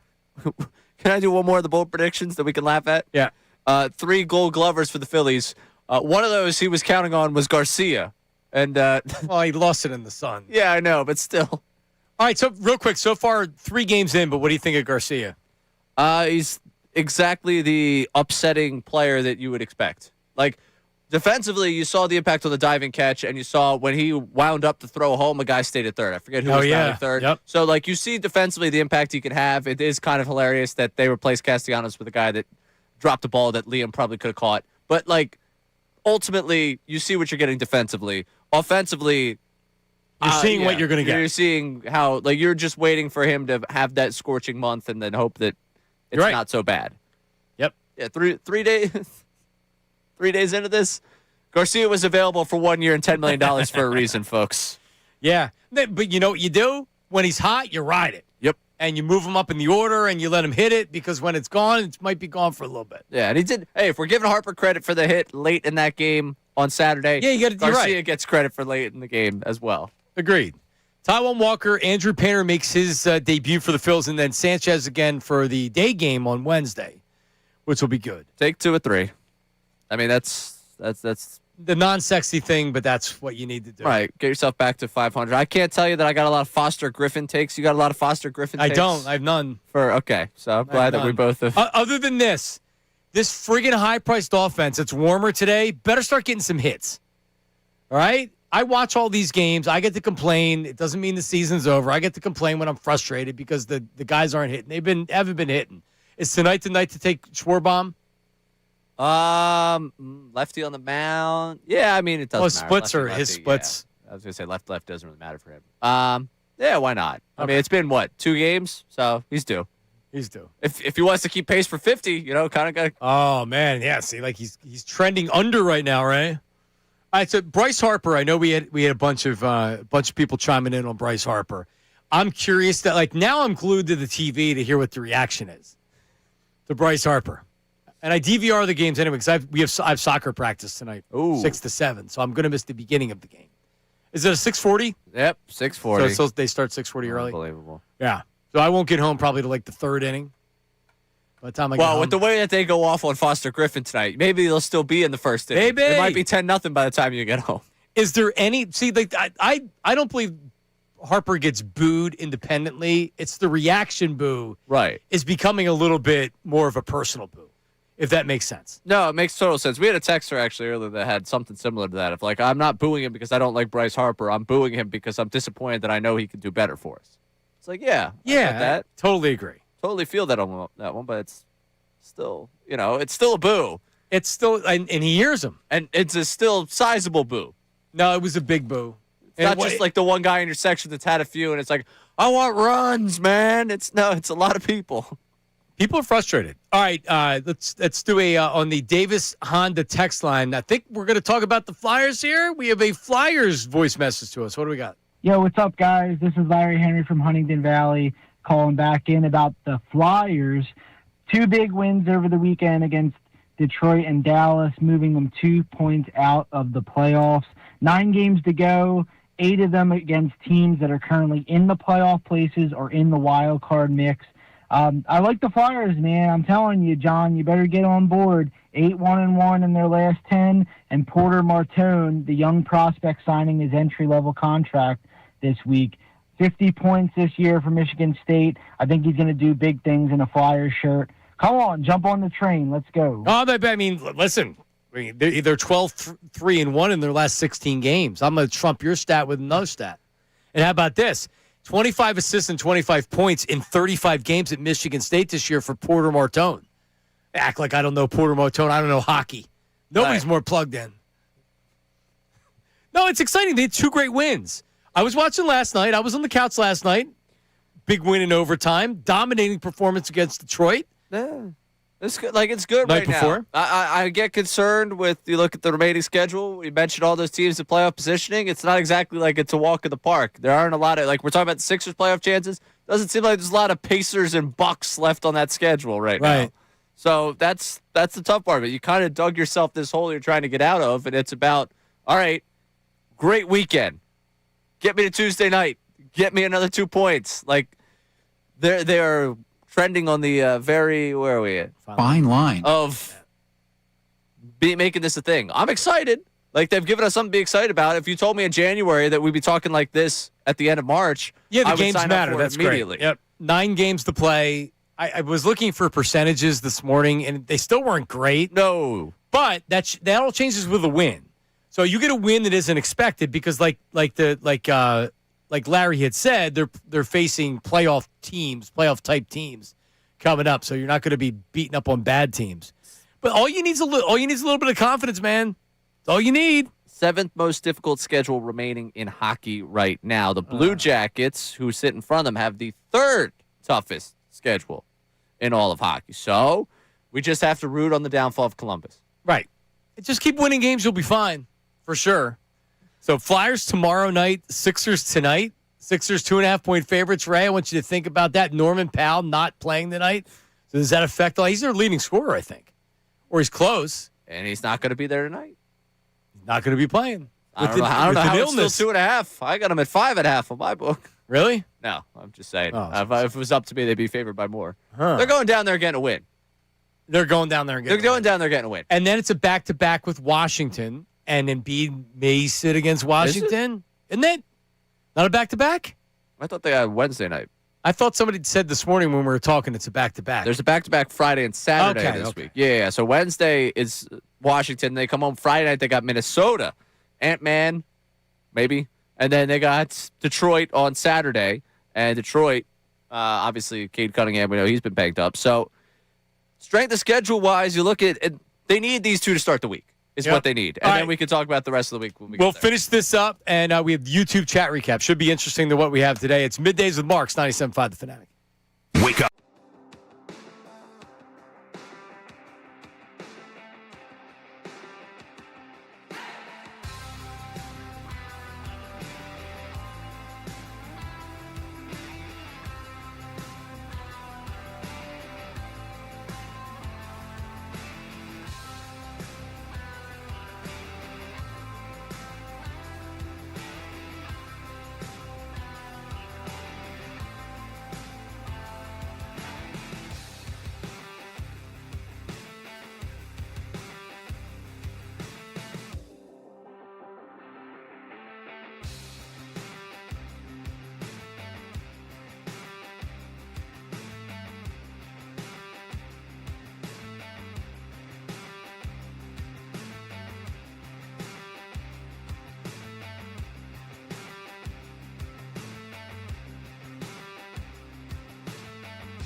Patricia Caputo, and we have some not only YouTube chat recaps, but some Twitter polls that we put out, Ray.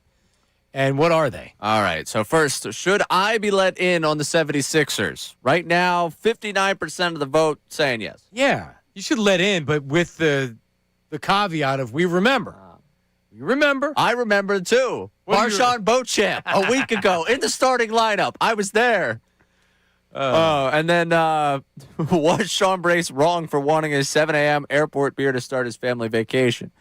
Sean has since retweeted this poll, so I believe he's landed in Florida, wherever in Florida he may be. We have not gotten comment from Sean Bryce on this, but 88% of the vote saying no, he was not wrong for wanting the 7 a.m. beer. Yeah, Trish, I'm not surprised, but the 88% is so wrong. That's who's wrong. Now, Ray said this earlier. It's all about how you present. You're looking for a $6.55 beer. If it's, hey, honey, go change the baby and take her to the bathroom, I'm going to go get a beer. Right. That's wrong. You got to finesse it. Correct. It's hey, let's get some breakfast. Let's get you a cup of coffee. Let's see if they want it. Let's get them situated. Let's get settled at the gate. Right. Everything's taken care I of. want to eat breakfast with somebody and oh yeah, they're downing a beer and I'm just getting my coffee or my tea and well, no, have the breakfast first, right? Eat and then drink, and that makes it okay. Right? Okay. Yeah, let's have some. Let me drink a beer. Well, yeah, and also I'm going to say on the personality side here, I don't know if you're ending up with 21st century Sean Bryce here, Patricia. I could see how you would not want to be with someone that's having the beer. At yeah, 7 for a.m. me, this wouldn't even happen. Yeah, I'll be honest. This that would never be your a boyfriend, conversation. Right? I was going to say. Right. That's not you. Well, you're not in because listen. There's also it's not. This just isn't a man thing. You go to Chickies and Pete's at 6:00 in the morning. There'll be Bloody Marys flowing with women. Of course, absolutely. Yeah. It's a great place to meet people. 7 a.m. at the Chickies and Pete's airport bar. Oh, is that where you met your girlfriend? That where you met her? Now fiance. Actually, we got engaged in the last 2 hours. Earlier in the show, Ray admitted that if he was to meet, and it sounded like that he's more or less saying, I have met somebody, and I'm not going to admit that on the air because I want my privacy. I wouldn't blame him. When he said that, did you think the same thing I did, which is he's telling it, this is his way of telling us he has already met somebody? It could be a possibility, but yeah, but I don't blame him. I would hide it too. Ray, are you dating somebody?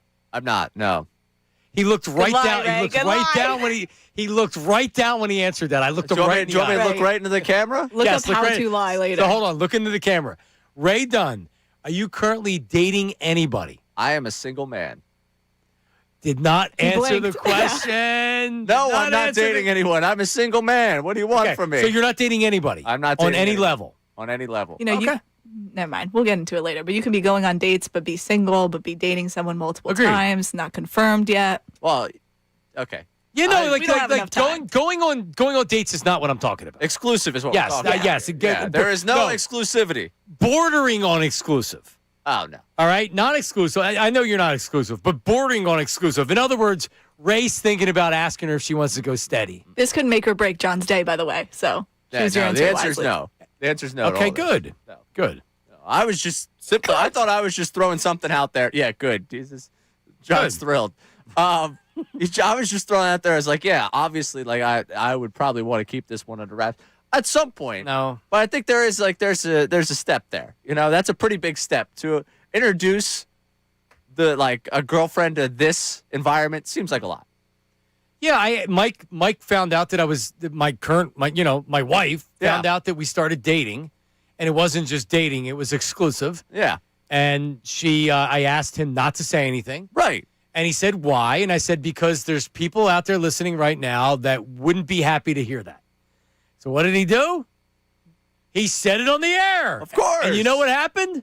Not that day, the following day, or maybe it was that day. My car was keyed in the parking lot of 97.5 The Fanatic. True story. All the way over because we used to have studios in the other lobby. Was it the west or the east? I don't even know what. So down on the other side of the parking lot, I came out to my car right on the driver's side, and it was in triangles. It was deep. It wasn't even a message? Oh. It wasn't. No, it was a message. All right. Yeah, different. And there was definitely a suspect of who I thought when I said it. I don't know if you want to say this right now.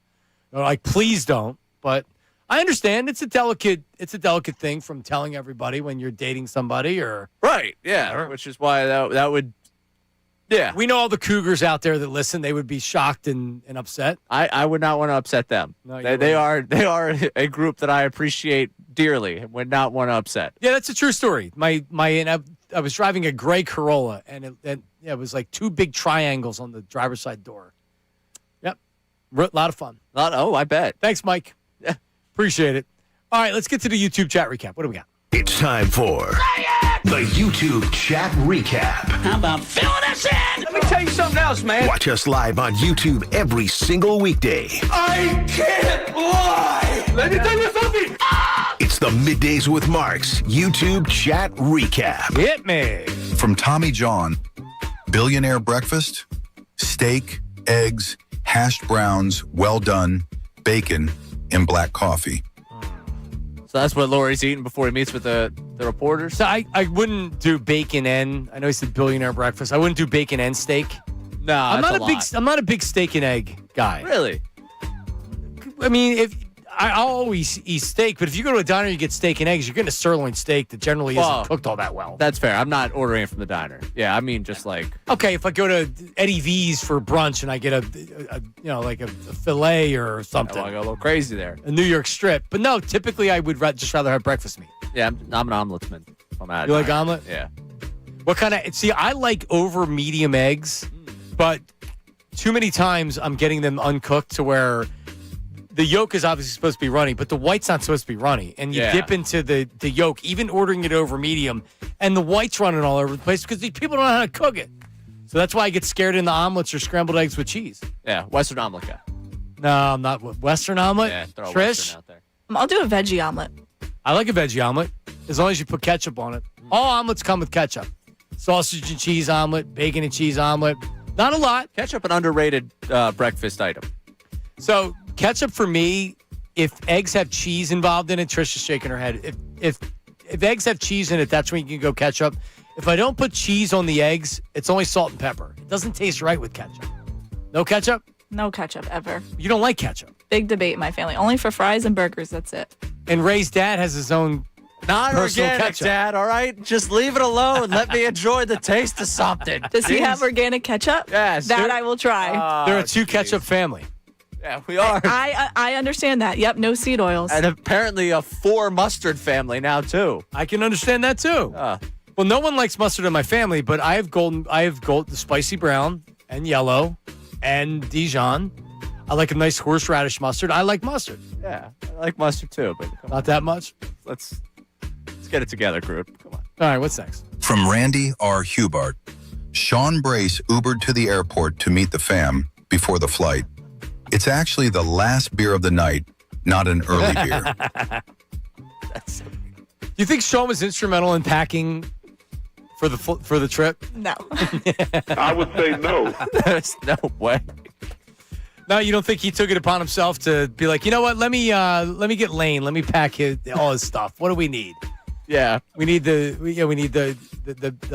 sound machine. We need the nightlight.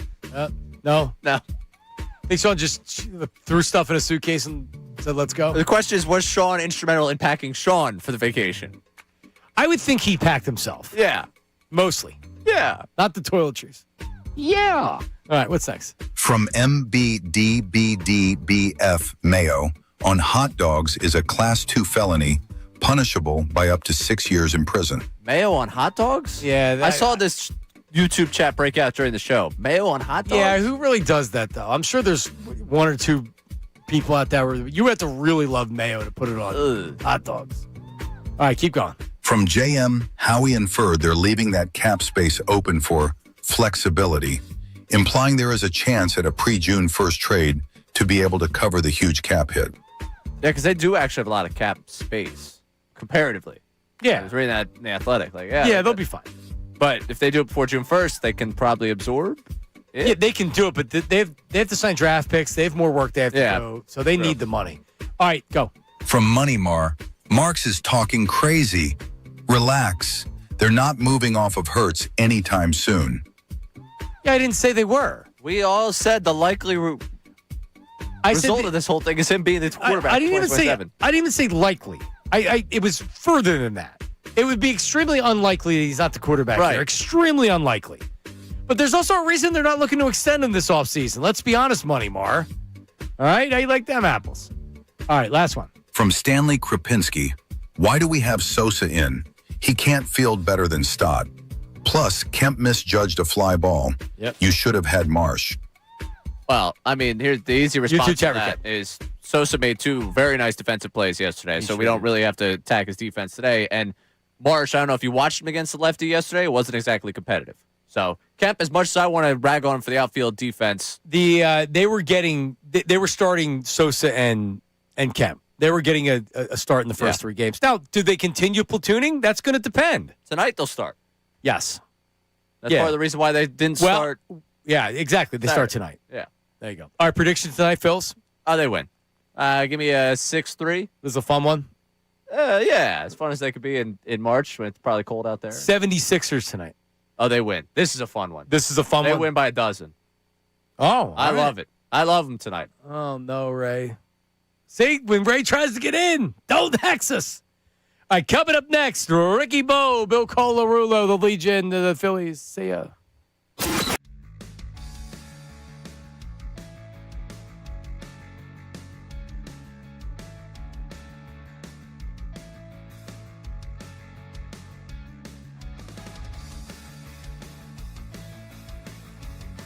Will Embiid not on that injury report. You can listen to the game live starting at 7 p.m. on the Fanatic. Phillies heading to